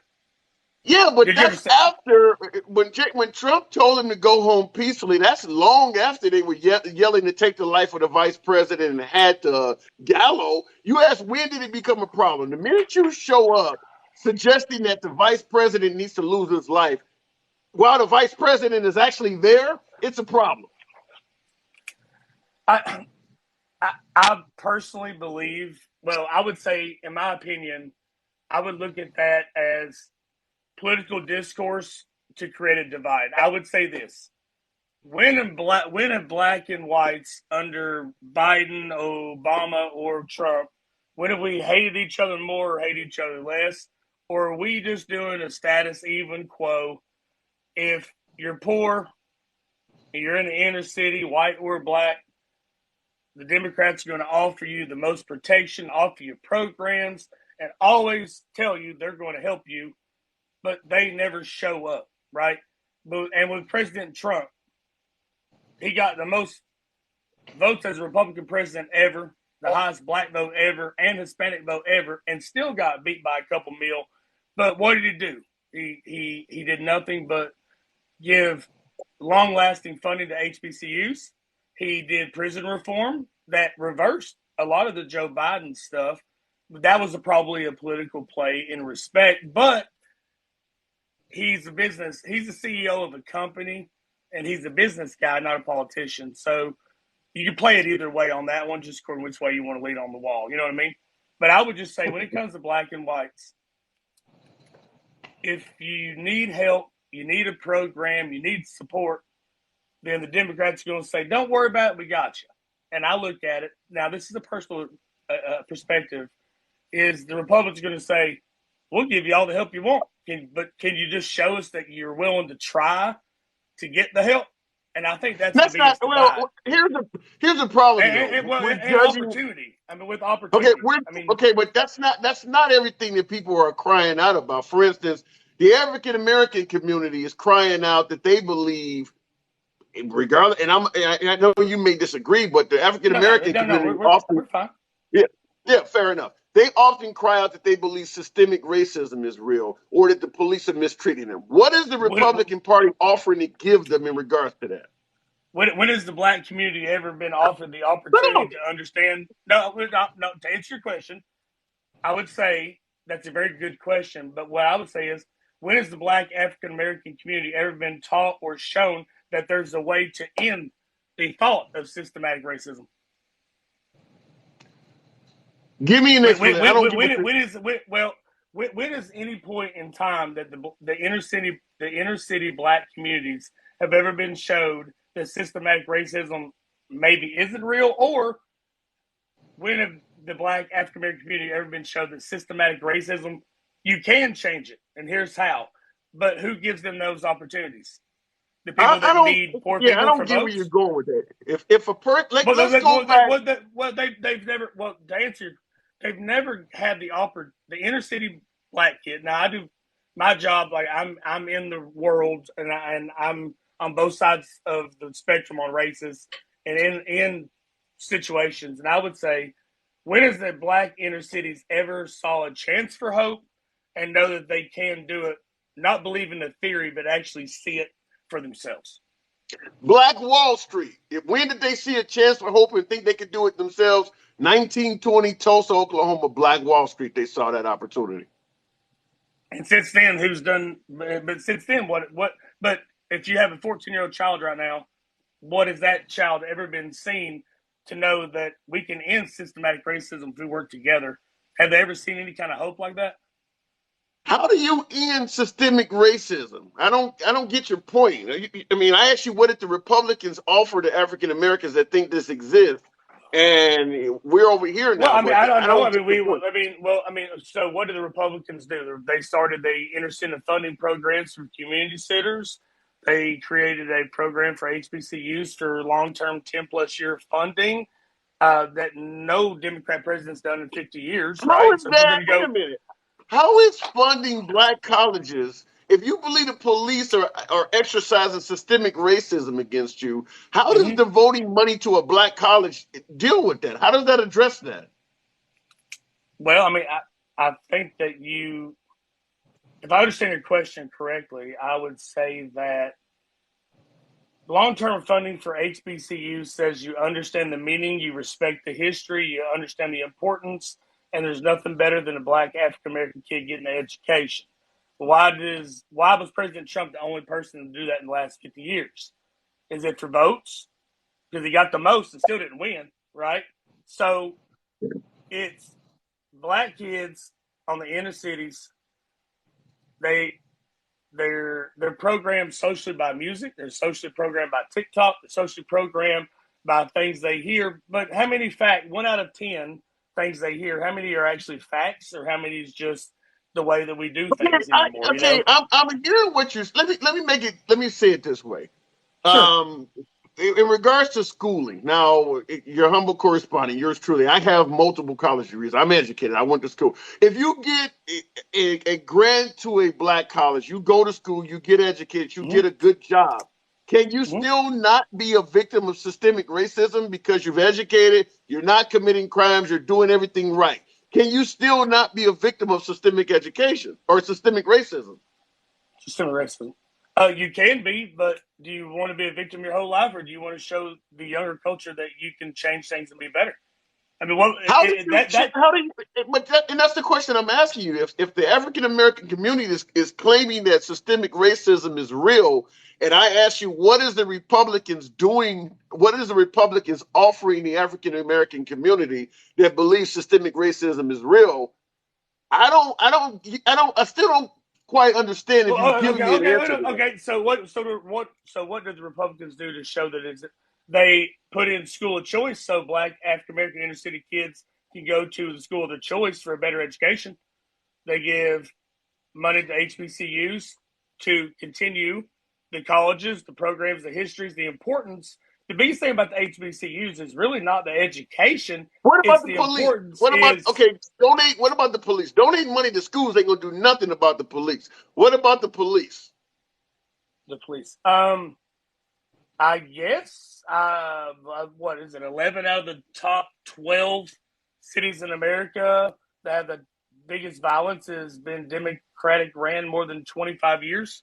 So I don't know. I think as a parent, you would say, if you don't respect other people, you never respect yourself, and you can start to make a change in life. But when it comes to inner cities like Baltimore, Chicago, places like that, I believe personally that systemic racism in some of those areas, because of the crime rate and the police interaction, makes it look worse than it is. But it is a real thing. But what can we show each other? Let's ask for help. Let's get help. Let's get an education, and let's teach other people that we can be better. You know, I don't see the Democratic Party as being the party that says, if you're poor, you need a vote, we're going to give you all the free stuff. You know, like, I don't see that mentality of a Democratic Party being productive to the black society, because they need a poor person for a vote because of promises that they might get. Now, that's how I see it. I might be wrong, then that's okay. But I just look at the situation and say, until I'm able to hang out with, I'm 36. I got a 14-year-old, 13-year-old, 11-year-old, and I have my daughter's Fallon's 1 year old. That's my first daughter, right? Until I'm able to teach them that we can love and respect each other, then we're never going to change nothing. It don't matter about who the president is. It's parenting. I would love but it's time together. Okay, yeah, I would absolutely love it. I got a lot more I would love to talk to you about, but I got to move it on. I got to get other folks on here. Anytime. Come on back, Coach. I'll send you a message. Sounds good. Okay, love you, man. All right. Okay. I'm not for sure I quite understood his answer, but hopefully him and we get to talk again in the future. Let's go to Larcier. Child tax credit. Republicans hate it. The Democratic Party stands for social issues. Well, Lars, good evening. Good evening. Howdy. What's Hi. going on with you over there? I'm fine. I just watched a football game in local football game, and football. I mean, real football, the one with you play with your feet. Well, we're talking about once again another issue over here about the country under President Trump versus the country under Biden. There's obviously been a host of things. Now, once again, you've been over in Greenland. I don't know how a lot of this would tie into you, but as far as what we've had, 2 years now, you do follow U.S. politics, correct? Yeah. Yes, I do. I do follow a lot U.S. politics, and I do follow international politics.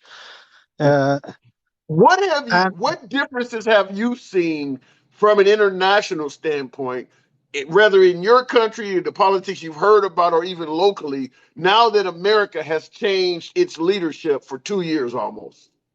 Yeah, it feels like and looks like America got respect it deserved it back. When Trump was there, it's like America was a laughing stock of the world, extremely laughing stock. Jeez. Now, is that strictly in Greenland, or did you observe that from other countries over in your region? Yeah, it's all in the European standpoint. When you listen to the European news, Trump was a laughing stock and was a black sheep of the world. Wow. What about the man from a European standpoint? What is there about the man that you guys, when you say a laughing stock, because in our country, the economy was going pretty well. He did get to meet with one of our biggest adversaries, which was Kim Jong-un. I don't think anything came out of that, but he did get to meet with the North Korean leader. It looked promising in the beginning. So what came across as so bad about President Trump from a European standpoint? Yeah, it's a lot of different small things, but mainly the way he talked and being extremely rude to everybody, which he doesn't agree with, and he takes his muscles in any situation, trying to get his way. Even in the picture, and you see just the opposite in Biden. Yeah, Biden is respectful and talking to the other world leaders respectfully and listen to their points, because the negotiation in any country, you have to start with a negotiation without being a bully. Okay, and I can now. Did either one of those presidents ever come to your? I mean, you got a small country. Did the United States ever come to your country during Trump's administration, or Biden? Biden has never been there, has he? No, but your Secretary of Defense came to Greenland as the first country when Biden became a president. Okay. Oh, okay. I did not. I was not aware of that. We don't hear anything about your country. That I'll just tell you that. That's why I'm going to plead ignorance completely on Greenland. I know you get now. It's summer over there, so you guys don't get nightfall, do you? Oh, right now it's the sun doesn't come down. It's like in 20 more days the first sundown will happen. So you haven't seen the sun. You have not seen a sunset since when? Since beginning, in May, in the end of May. So it's been daylight in Greenland ever since May. Yeah. How do you deal with that? That seems like that would drive a person mad. No, it's in summer you have naturally more energy, and you just do with your energy. And if you're tired, you sleep. If you're not, you just do some work. And how long is it nightfall? I mean, is it the exact same thing where you don't see a sunrise for months on end?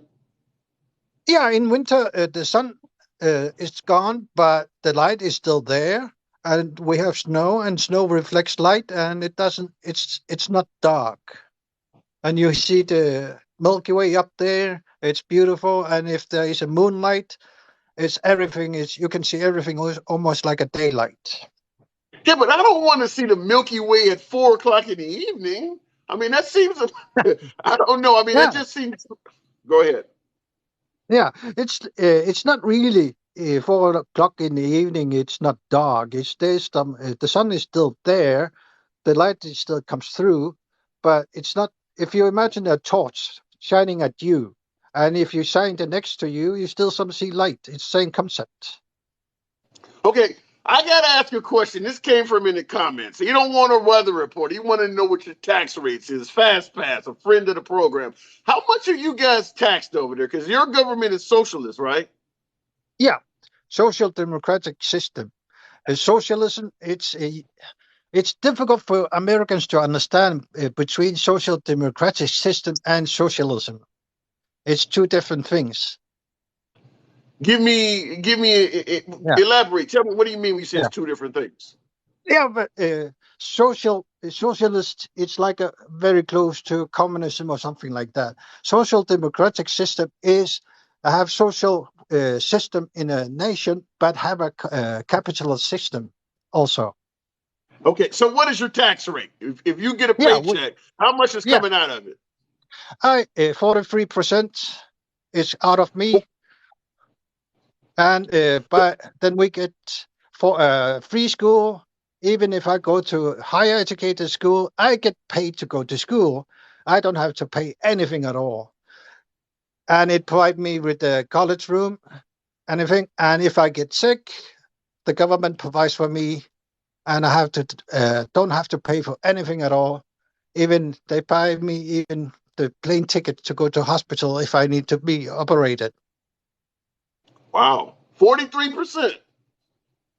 Yeah, and our fuel is cheaper because the government makes it cheaper, so everybody can afford it. From South Greenland all the way to Thule, Qaanaaq, you can buy the gas price at the same level anywhere.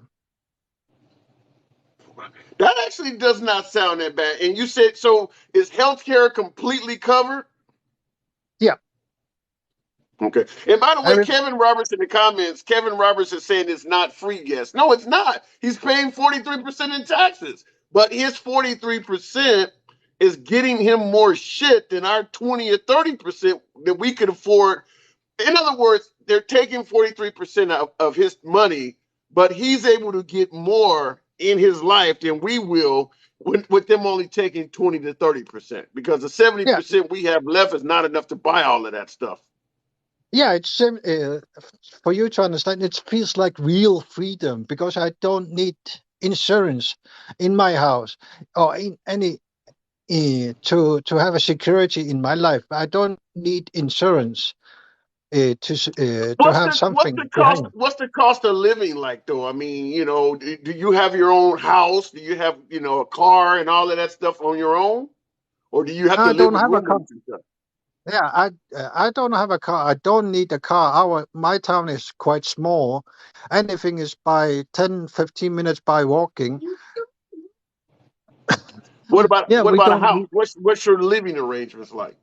Yeah, I have a personal house which I live with my son, and it's a small house, but I bought it for 65,000 Danish crown. What does that compare? I don't know what your money is. What does that compare to in regards to the euro? Because I know the euro is about twice as much as the U.S. dollar. So if you had to convert your Danish money to euros, what would that be? Did I lost you? Can you hear me? Yeah. Hello. Yes, I can hear you. I said if you. Okay, I don't know enough about Danish conversion, but if you had to convert your Danish money, that's 61,000 you pay for your house. How much would that be in euros?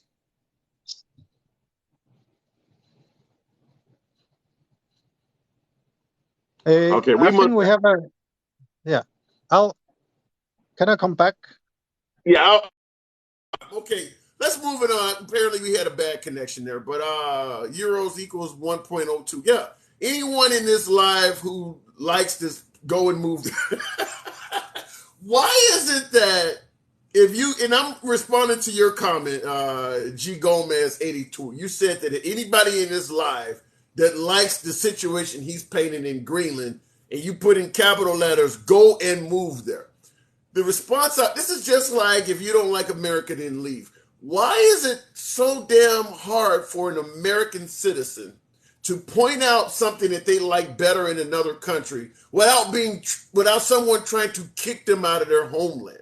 If you think another country is doing something better, why can't you just simply address that and say, maybe we need to pattern ourselves after that, or maybe we need to investigate how they're doing that? Are we so closed-minded that we think our system is so perfect that anybody that offers a counter suggestion should be kicked out of their damn homeland? Whatever happened to the First Amendment? Free speech. Is there not a constitutionalist in the House? Get your boy up to 10,000 likes. You guys can easily tap the screen and make that shit happen. We're going back to the box. But by the way, free speech, constitutionality, if a person has something to say about their country, they shouldn't be kicked out of the damn country. Officially, Dave. First, appreciate those likes coming in. Officially, Dave. What's going on, brother? How are you? Not much. I'm doing good. And we're talking about Biden versus Trump in regards to how the country was being ran under both of the commanders in chief. Personally, for yourself, who do you think was doing a better job? We only got 2 years of Biden so far, but from what you've seen, who do you think was doing a better job? I don't think anybody that's a partisan politician will ever run a country properly, but I also don't think it's necessarily a fair comparison. I think the obvious answer is if you're looking at it through an economical perspective and only looking at the numbers, any reasonable person would say that Donald Trump's presidency, the economy was much better. But I think there are also a lot of factors under Biden's presidency that people don't necessarily consider, including the fact that we don't know how Trump's economy would have been, because there's going to be, economic inevitabilities when you've been through a pandemic and parts of or if your entire economy have shut down. And I'll let you continue, but that's a question I want to ask. And by the way, Frederick Woods, definitely appreciate that crown. Thank you. I'll let you, boy. If Trump had won a second term, what are the chances that we would have still entered a recession? You think the price at the pump would have still skyrocketed and all of that? I think that ideologically, first off, I want to make it very clear, I think both politicians are incompetent.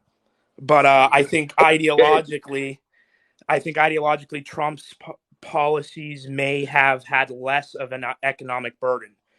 And the only reason that I'm saying that is primarily because the things that Biden prioritizes just aren't very economically compatible with a 2022 economy.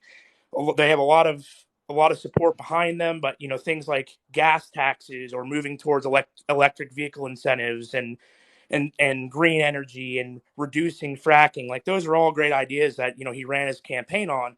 But the reality is, with the current economic issues, I think Trump's approach would have been more would have been a less environmentalist approach. So I think there could have been an unintentional positive effect on the economy if Donald Trump was president. Let me ask you this. Yeah. We've sent quite a bit of money to the Ukraine, weapons in cash, et cetera, et cetera. Do you think that would have happened under Trump at all, to the same degree, maybe more? In regards to helping the Ukraine, what do you think Trump would have done? I do not think that Trump would have helped Ukraine. I don't necessarily disagree with that. I oppose most foreign aid. I think the issue between Russia and Ukraine is an issue between Russia and Ukraine. I think that the United States getting involved in that issue is only accelerating it. I think even Biden, in a sense, played a hand in some of the escalation issues we've had with the relationship with Russia. Primary example, the invasion in Syria, which was colluded with Russia. Donald Trump's constantly defending Putin, dismissing valid claims that could suggest that Russia's relationship with the United States was not on solid ground when he was in office. And now we're dealing with Biden again in office, where he's aggravating Russia. You're suggesting that America's involvement with Ukraine has accelerated the issue over there. I tend to think that if America had not gotten involved, it would be over with already. The Ukrainians would have been conquered. You don't think that? In a way, I mean, I agree with you because Russia's got a much more powerful military than Ukraine. But you have to ask yourself why Russia believes that they're entitled to Ukraine in the first place. It's because they have backing from countries like the United States, and Putin is a narcissist who wants power, and he knows that if Ukraine is backed by America, especially America and NATO, he doesn't have any power over them.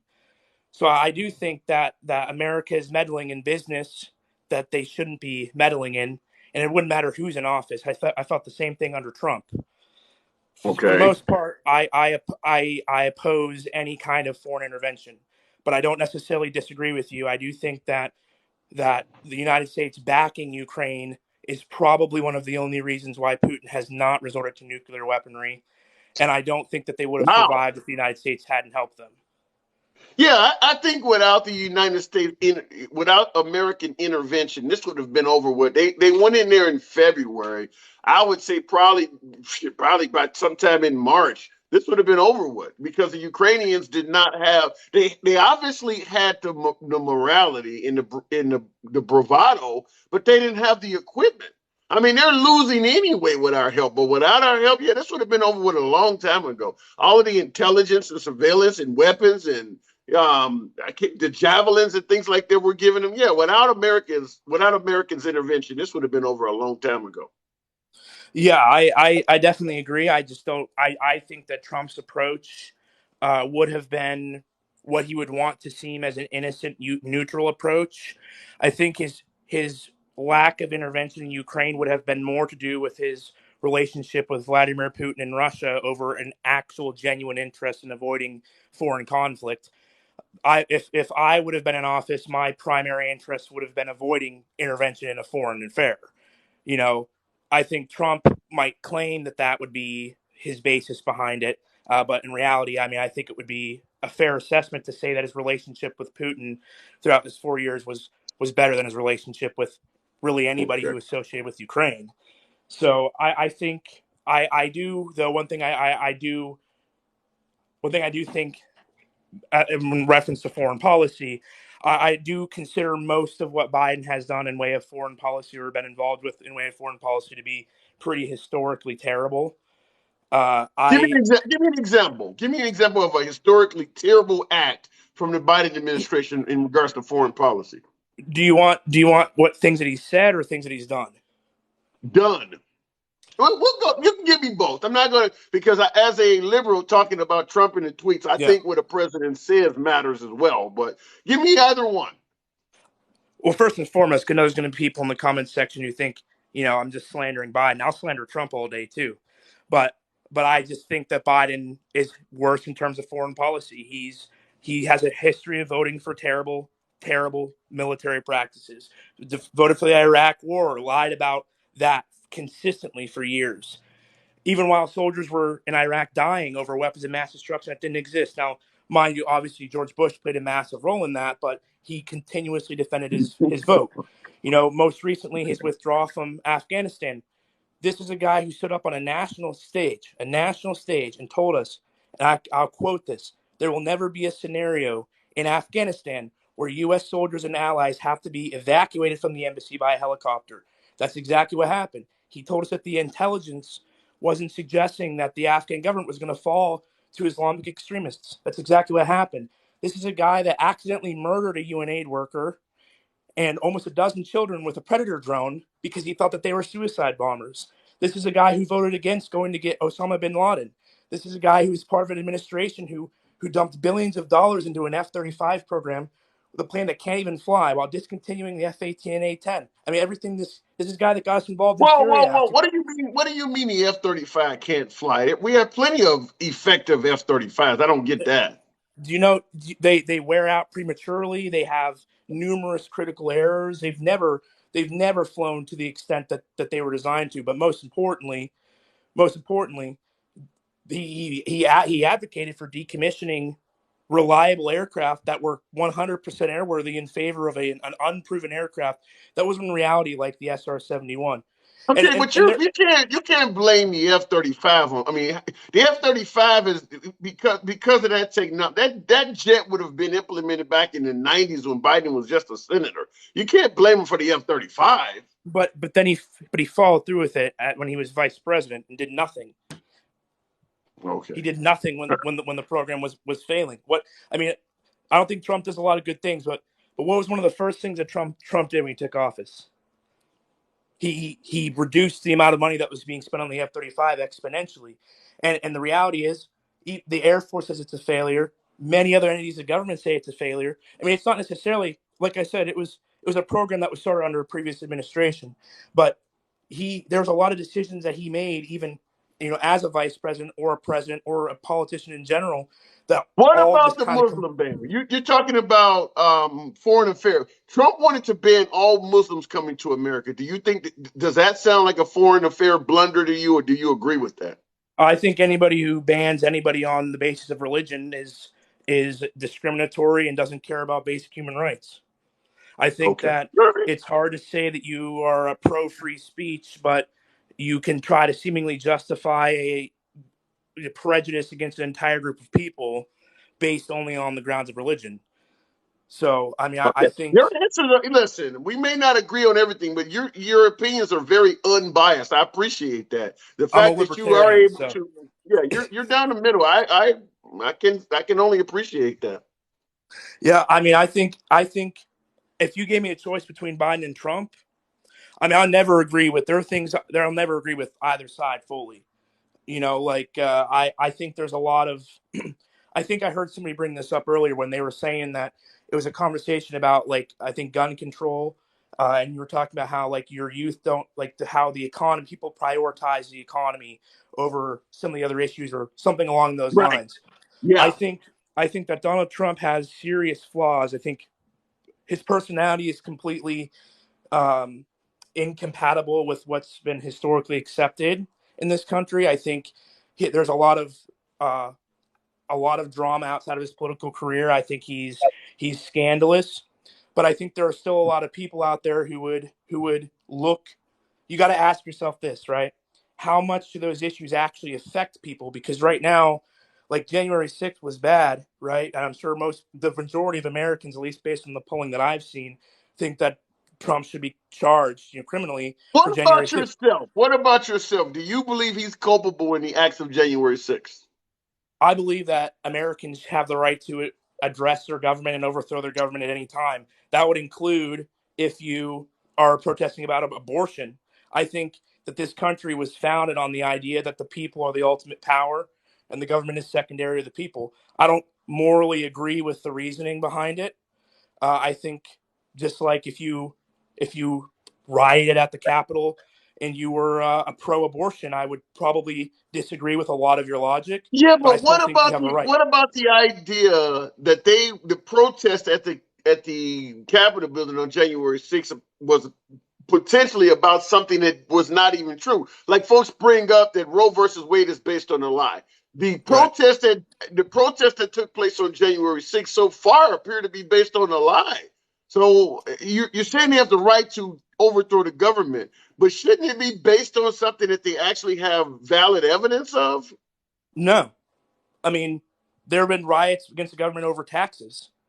When you go down the road and you ask anybody what happens to their income, it's tax. It's something that's part of regular society. This entire country was formed based on the fact that the government is secondary to the people. I think you can morally oppose the reasoning or justification behind somebody, acting that way. But I think at the end of the day, this is really how America was formed. People look at slavery, right? There was a side that was advocating for a position that other people didn't like. They sorted it out as Americans, really without drastic government intervention until the war was over, and the prevailing side is ultimately what happened. That's what I think. I think it's Okay. important All right. that people have the ability to address their government like that, because I think it's necessitous for a free society. I think, again, like, if somebody was very pro Roe v. Wade, personally, I don't think the government should have any say in abortion at all. I don't necessarily agree with your choice to get an abortion, but I don't think that the government has a place in telling you that you can't. So if somebody wanted to riot against the government for the decision in Roe v. Wade, I wouldn't agree with that position. I wouldn't agree with morally what you're saying, but I don't think it much matters what the reasoning is. I think having a society that's powerful enough to keep a government in check is really what's the most important factor there. Okay. Fair enough. All right, well, I got to move it on, man. Powerful. Okay, real quick before I let you go. Yeah. What is your political leaning? You're right in the middle. Are you libertarian? I'm a right libertarian. Yeah. Right libertarian. Okay, I don't think they make left libertarians. So no, you probably would have to be right. To most Republicans, I'm pretty liberal in the sense, like socially, I'm pretty much for completely legalizing drugs. But a lot of liberals disagree with me because when it comes to issues of guns, I'm mostly opposed to most gun control. So there's perspectives there from both sides. But the big thing I think you'll notice is there's so much partisan opinion.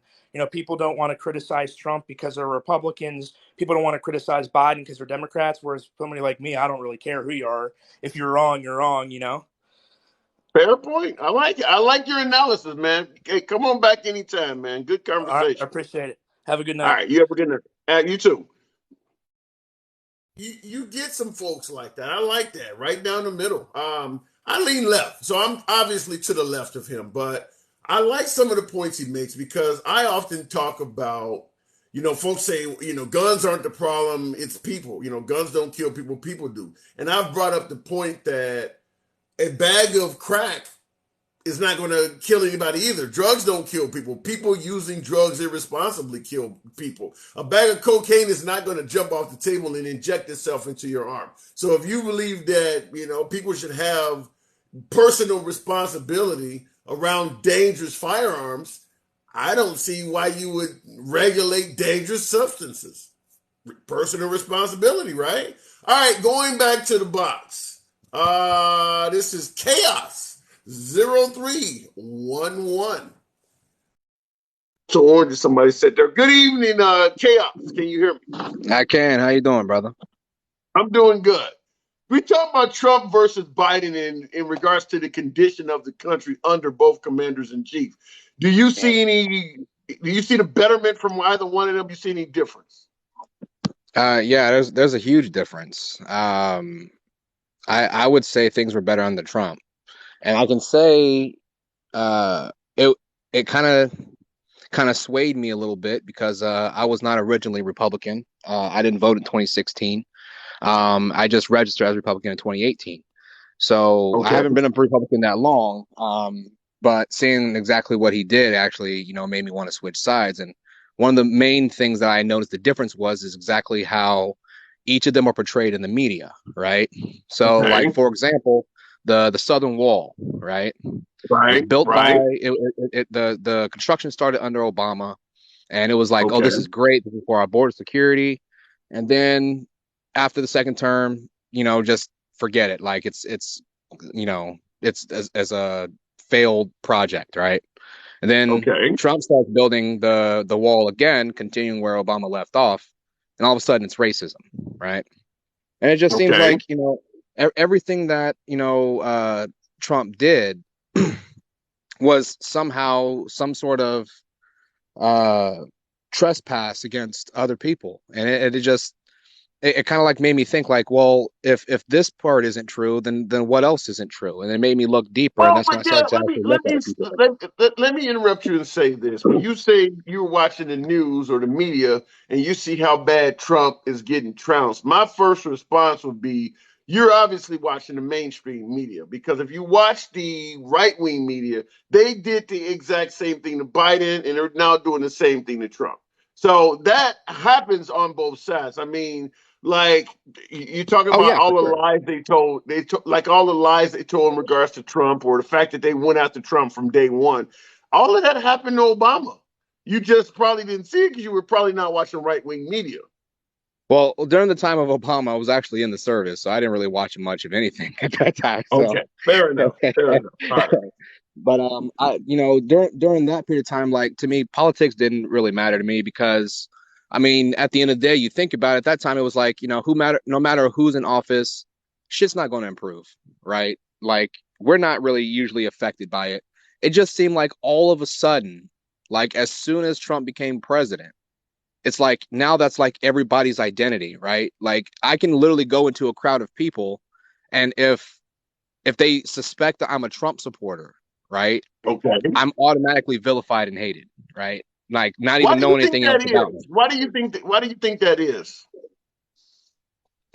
Because the media's played a part in causing us to divide and hate each other just based on that alone. Okay. So, Okay, fair point. Let me ask you this: do you think Trump himself played any part in why people don't like him? oh, absolutely. I mean, yeah, like I voted for the guy in 2020, right? And yeah, Trump's a bit of a dick, right? Trump's got a big ego. He's very prideful of himself and completely arrogant. But at the end of the day, I mean, is that really what's really important? Like people didn't like him because of his personality. And you know what? I understand that because I didn't like his personality. I think his personality could definitely, be improved a lot. But what I care about is results, right? Results are the things that get things done, right? And that's the Right. thing that really, really matters to me. Like, I mean, you could be the most foul mouth, most unpresidential speaking person in the world, but if you get the job done, that's what really matters, right? So it Okay. was kind of What like, about the notion from the FBI that his mouth, as you're talking about, was increasing acts of white supremacy and terrorism? the thing about the white supremacy thing is pretty much everything's labeled as white supremacy now, right? So From the if I FBI? well, you got to think too. FBI was also active in trying to make Trump look like he colluded with Russia in 2016. So, I mean, I don't trust any three-letter organizations. Period. And I work for the government, so screw them all, right? FBI, Okay. CIA, all those three-letter alphabets, screw them all, right? They don't do Okay. anything for me except, just do that. So when they had that trial with that one FBI assistant director was Sussman, I think it was. All right. Um, when they went to trial, like they literally proved like what he did was illegal, but because he was in a court of peers, he was found not guilty. Like to me, that just says like, how is it that the FBI is doing things like that and getting away with it, and here we are still, ha ha, he was proven not guilty, or oh that's messed up that he was like. At the end of the day, like that sort of stuff should really affect us in a different way instead of like who's right or who's wrong. And it's Okay. like uh when I first registered as a Republican and people started finding I was Republican, it's like the very first thing I was labeled as was like, oh, you're a racist, a white supremacist. Like dude, like I'm half black, Native American, and Middle Eastern. Like I'm not a white dude at all. Like how can I advocate for white supremacy? Well, Like anytime I talk to I'm going to give you my own honest spiel on this. I don't think your color really has any effect on you being racist. We get folks that are white that criticize the hell out of white people. I think Candace Owens is a racist towards African Americans. You don't have to be of any color to be racist against another color. You could not like your own type as well. True, but you also got to think too. Like there have been so many instances where people have said things that's been interpreted as racist, right? Like for example, right? When Trump was talking about Baltimore, right? And he said Baltimore, Maryland was a shithole, right? Yeah, right. Everybody took that as, oh, well, because Baltimore is mostly black. He's making a racial statement. But the people from Baltimore said, like, yeah, that's absolutely right. Like this place is poor managed. We pay high taxes and nothing's getting done. Like this place really is a shithole. Like, and that was interpreted But as racist. here's the problem on that. When you look at West Virginia, any extreme poverty in West Virginia, he never said that about West Virginia. I mean, there's some serious poverty going on in West Virginia. He never said nothing like. I mean, the fact is, Even when you look at the election, where he was pointing that there was election fraud, it was predominantly in black areas. So I agree that saying Baltimore is a shithole is not a racist comment. However, most of his comments seem to have been targeting communities of color. So because it happens so often, that's why a lot of folks felt that way. Well, I mean, I can see that, but you also got to think too. Like, poverty is literally in every state, right? There's not a single state that doesn't have Not homeless like people, that. right? Not like in West Virginia. But They real poor. no, California is still rated the #1 state in the country for homelessness and poverty, especially the Yeah, but southern part, Maxine but the Waters folks district. that are homeless in California, they're not poor. It's just the ridiculous tax rates and the cost of living in California. Most of those folks that are homeless in California could easily go to a different state and find somewhere to live. It's in West Virginia, they are really freaking poor. And the Yeah. cost of living in West Virginia is not very high. And they are really poor in West Virginia. Yeah, I can't honestly tell you what I think West Virginia even has to offer. Honestly, I don't really know of any sort of industry or anything else that they have going built up for Coal. themselves. So Coal. They want to stick with coal. yeah. So it's like, we're past the times of, the old age, and like I traveled all over the US in the job that I had as soon as I got out the military. Been all across the US except for, of course, Hawaii, Alaska, and South Dakota. And apparently I'm told I'm not missing anything in South Dakota, so screw that, I guess, right? When I was Beautiful going when I was country. going I've been all 40. I've been all 40 of the 48 states, and I like South Dakota's a beautiful country. It's wide open. Oh no, it's beautiful. It's just there's nothing to do. Beautiful That's what state, that's what rather. Beautiful state. It's wide yeah. open. Yeah. Yeah. Yeah. So like West Virginia, like I literally see like houses that look like they've been abandoned since like the time of the Titanic. They don't even have like updated homes. You know what I'm saying? Like the wood, Yeah. like you can literally see inside people's homes, and the side of the houses are like sloped down and stuff, and like half the roof is missing, and people are still living there. Like, why? Yeah. And it's just It's but some poor people in America. I used to be an over the road driver. I did a lot of driving on my own dime, and yeah, it's some really really poor people. I mean, I've seen people in trailers that were from the 50s and 60s and in such dilapidated conditions, you could literally go to Home Depot and buy materials and make something better. It's some real poor people out there in this country. Oh yeah, I actually I was reading a story, I want to say a couple years ago, of a dude who was actually building homeless people houses, and then he got fined by I want to say the city or the county, and they made him stop, and he couldn't build the houses anymore, and he was like selling them for like I think like 10 or 20,000 bucks a pop. And his main focus was building those places for homeless veterans. And see, that's the one thing that I just don't understand. Like, you have somebody who's willing to spend the materials and do the work and build it for these people. Like, no matter what side of it, like what part of Well, your brain just says that's I'd have to a hear bad that thing. because it would be different if you said he was doing it for free, but because he's charging, I'd have to hear because are the houses up to spec? Are they up to code? I mean, I'd have to hear more as to why he was stopped. Just because you're selling somebody a house for cheap, if that thing caves in or the foundation or something falls apart, you're going to be held accountable. So if they shut him down, I'd have to find out why.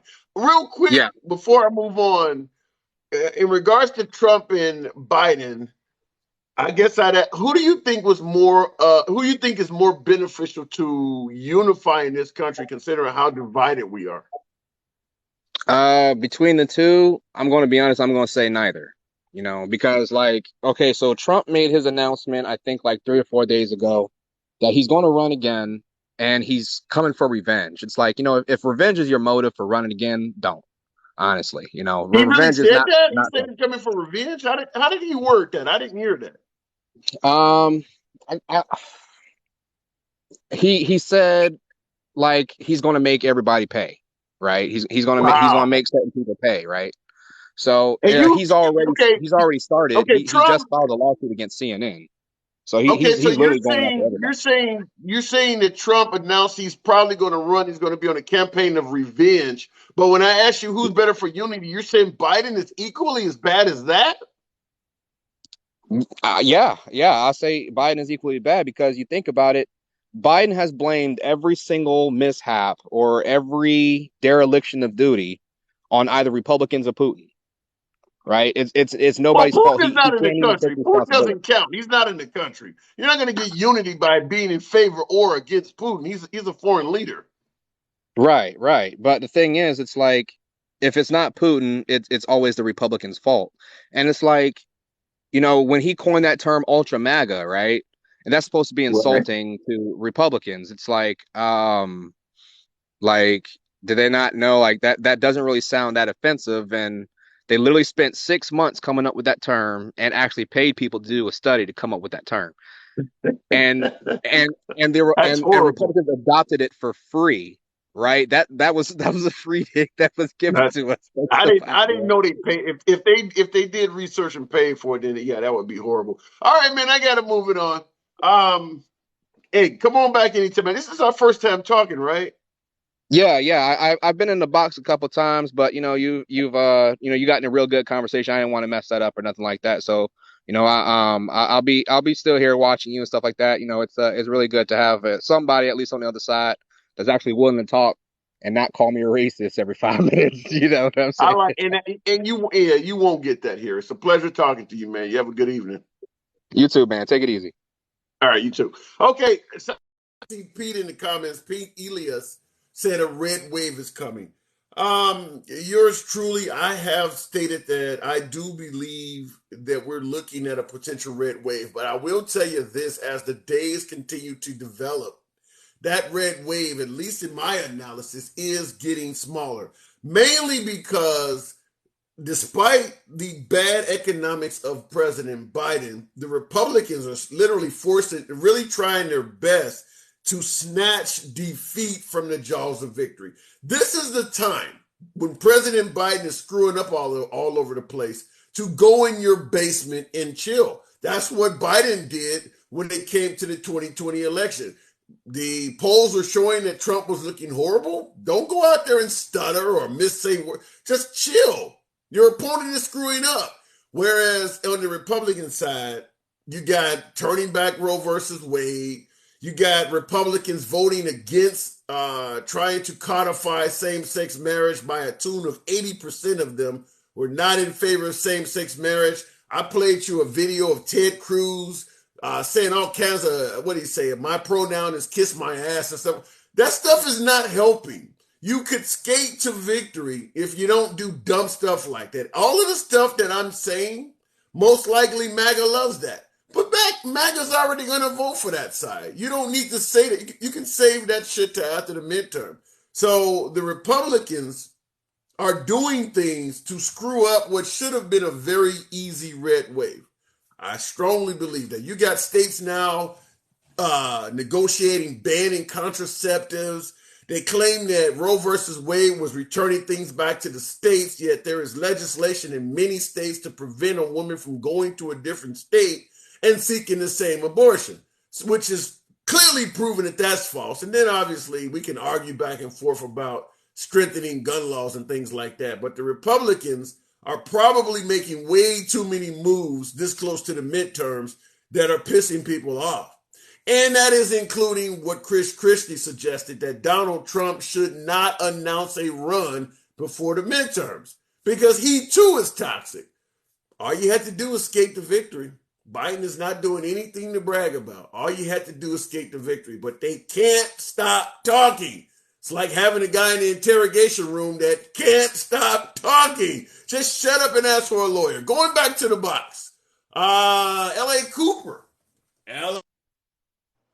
Heard talk before as well. Ultra MAGA better than the deplorables. Dims making statements that Republicans can read. Yeah. L.A. Cooper, can you hear me? Yes, I can hear you. Good evening. We've never talked before, have we? You new guests? I don't think we have talked before. Okay, all right, fair enough. These two gentlemen, Biden and Trump, the former commander-in-chief versus the current, who do you believe the country was being ran better under now that we have almost 2 years of Biden? I mean, just like most Americans, I have to stick with the economy and say under Trump, we were all looking quite a bit better, even though the Biden administration likes to say, America is doing so much better. People have more money in their savings, more money in their pocket. It's just not true. We are spending way much more on gas, food. I know my food bill has doubled.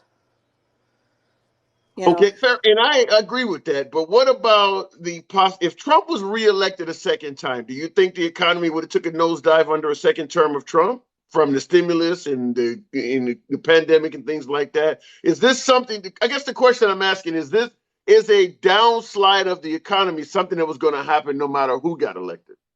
was it inevitable? No. I think a slowing of the economy would have been more inevitable. But I don't think there would have been such a downturn of the economy. I don't think we would have been in a recession with Trump. Okay. What You know, about? or Okay, leveled off, go just ahead. like unemployment and everything else. I think it would have gotten to a point where it leveled off, you know, but not have taken such a drastic downturn. So, what do you think President Biden did to accelerate the recession and make it worse? Well, I think with, gas especially, they try to say, well, we don't control the gas. Well, when you shut down every pipeline over, the oil rigs and everything else, when you're shutting all that down, yeah, we're going to have huge gas price hikes. That's going to happen. That's been proven to happen over the years. Okay, so now that fuel prices are starting to go down, they certainly are not where they were when Biden took office, but they are going down. Do you believe that Biden gets credit for now moving the prices back towards where they should be? Well, I think give credit where credit is due, but he wasn't even willing to take the blame at all for the gas prices going up. So I think you have to take some responsibility in order to get some, credit when it shifts in the right direction for all the people. But there was zero responsibility. Okay, so when I asked you about the two gentlemen, you said you're going to go with what most folks say, and that is the economy. What about division? Did you see any? Do you believe the division under Trump was worse than Biden, or you think it's the same? I think it's worse now than it was before. But I think the division has been slowly creeping since Obama. I think there was, some more division there in place with Obama, and it has slowly gotten worse. But with Biden, with all of the extreme left of the pronouns and the acceptance of all of that, it's just made it even that much worse. Okay. So you think so? In other words, you believe division under Biden is actually worse than Trump? Yes, I do. Okay. Oh, I mean that's an interesting take because generally you hear the opposite of that. So, Well, what is the? Go ahead.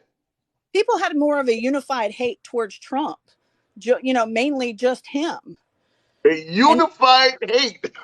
I've they did. never heard of Like that. unified hate, bad orange man, bad. I mean, everybody. It wasn't like the entire Republican Party was bad. It was bad orange man. Everybody hated Trump. He was the Okay. person. Now it's the whole Republican Party that there's hate for. I don't think I buy that because they don't hate Liz Cheney on the Democratic side anymore. They don't hate Adam Kinzinger anymore. I don't think they hate the whole Democratic Party. It's still bad orange man to some degree. Well, I mean, the whole Republican Party there's hate for is what I'm saying, and it's like this battle against the fully two parties now. When before with Trump, it was just, all the Democrats hated Trump. Well, okay. So what do you say about all of the Republicans that do not like Trump? that don't, the Republicans that don't like Trump.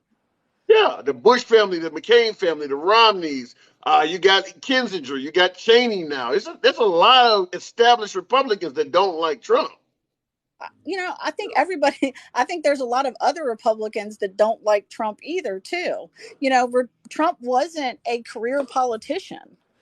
I grew up in the Washington metropolitan area. My mom worked at the Capitol building for 30 years.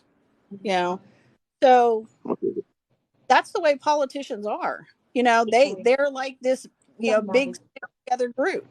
And he's a businessman that came in, he said he was going to drain the swamp. And he brought a lot of things to light that politicians didn't want out there. Yeah, but at the end of the day, when he certainly did promise to drain the swamp, but now that he's spent 4 years in office, can you name some swamp creatures that he actually drained? No, because God, I wish he could have drained a lot of them on both sides. You know, there's on Capitol Hill, there's people that have said, well, Biden himself. I've never liked Biden for, I'm 50 years old, so probably for 30 years, I've never liked Biden. Has nothing to do with his political affiliation. It's just that to me, Biden was always very much a racist. Okay. You know? Well, whoa. So, what do you think? Now, I'm assuming you're white, or you're not black, are you, or No, Hispanic, are you?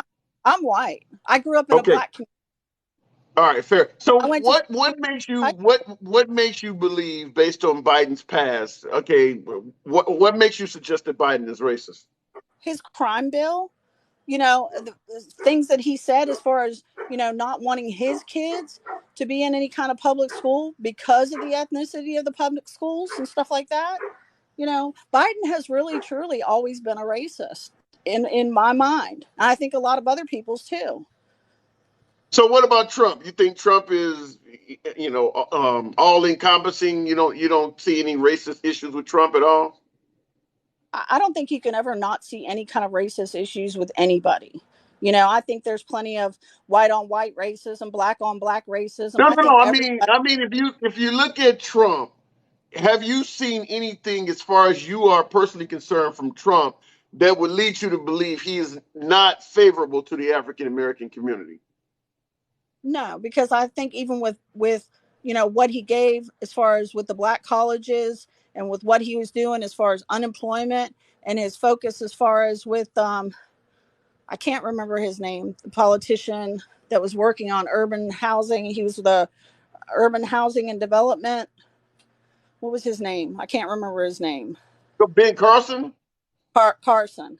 As Yeah. far as what he was trying to do and unemployment and everything else, I think look better for America overall.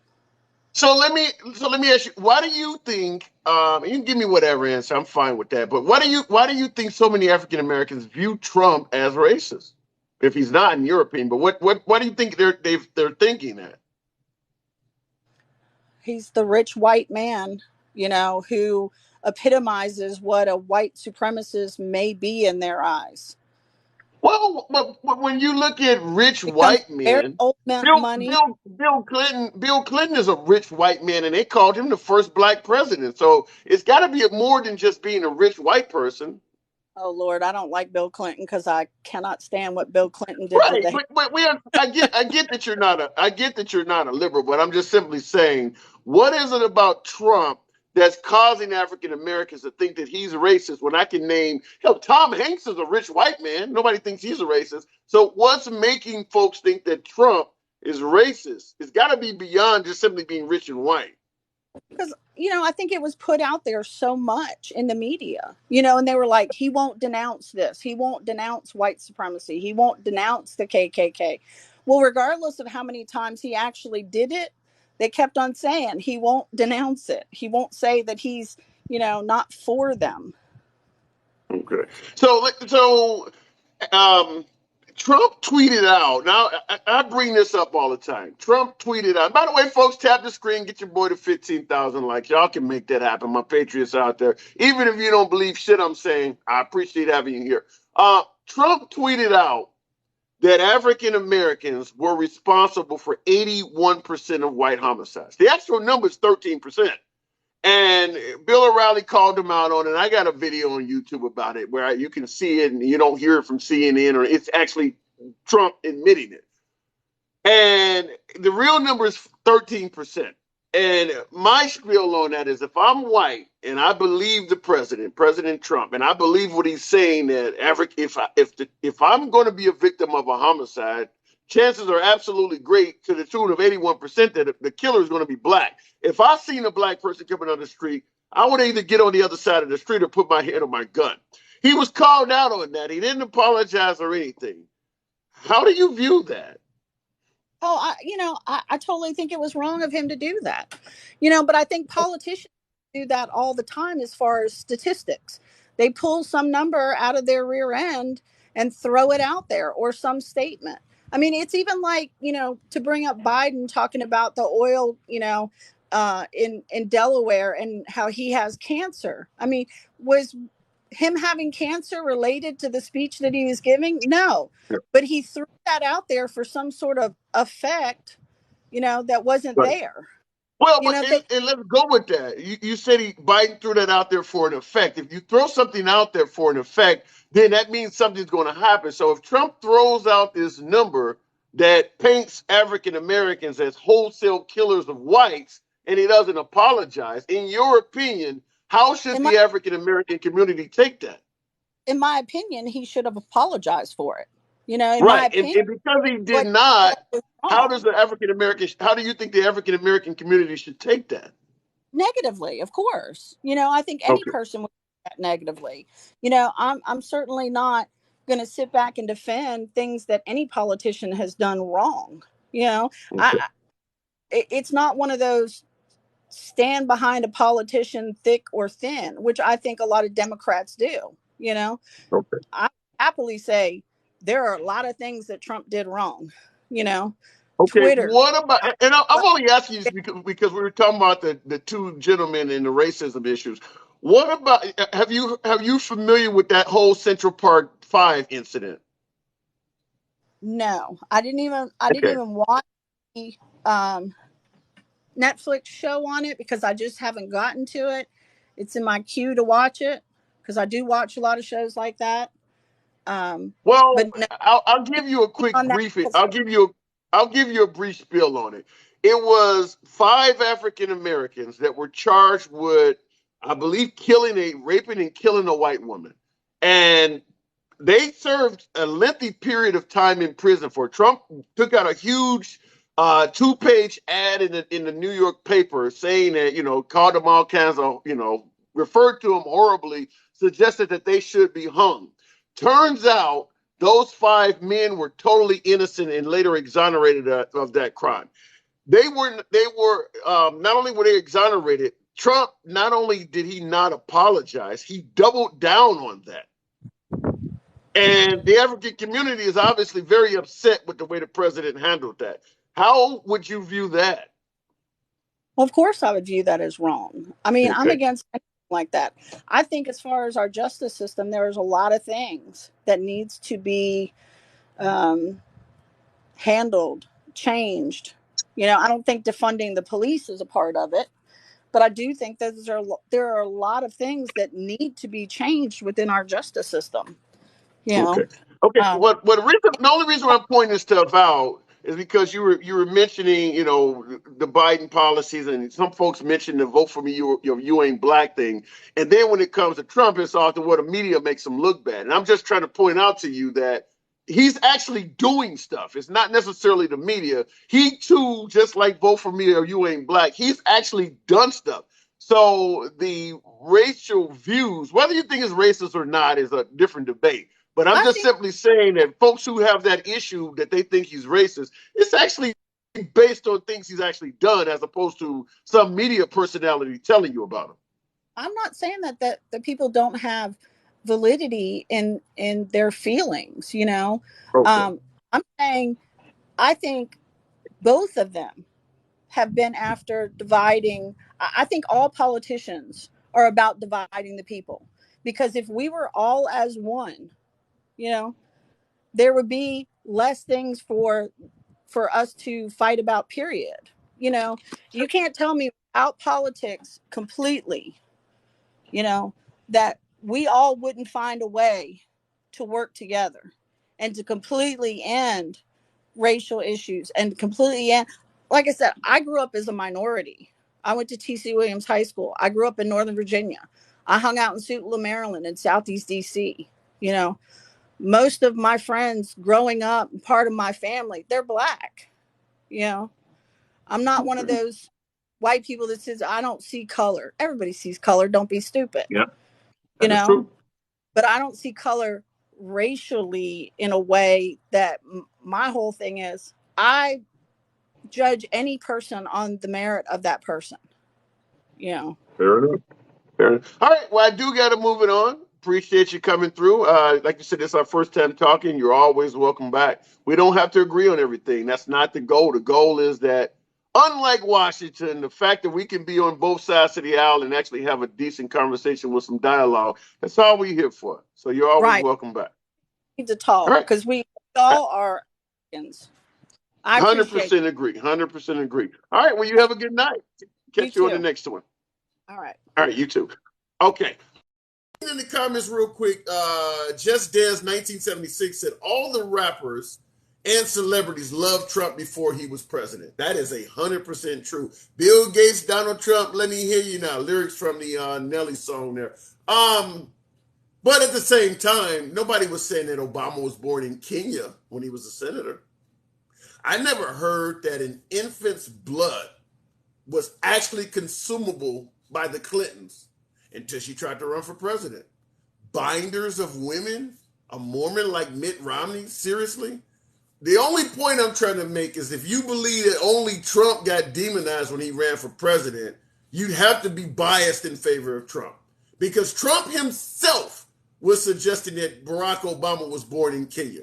So he is the last person to suggest that, hey, they're treating me unfairly when he was doing the exact same thing to the guy before him. Usually it's the president being victimized by members of society, such as Kanye West. George Bush doesn't like black people. You notice George Bush did not go back after him? In George Bush's book, which I don't have by me, but it was called Decision Points after his campaign, George Bush wrote a book called Decision Points. He stated how he wanted to cry after Kanye West said that. But you notice he didn't go on TV and lob all kinds of insults back at Kanye West. Otherwise, he would have been on the opposite side of all of the Kanye West fan base, which is exactly what someone like Trump would have done.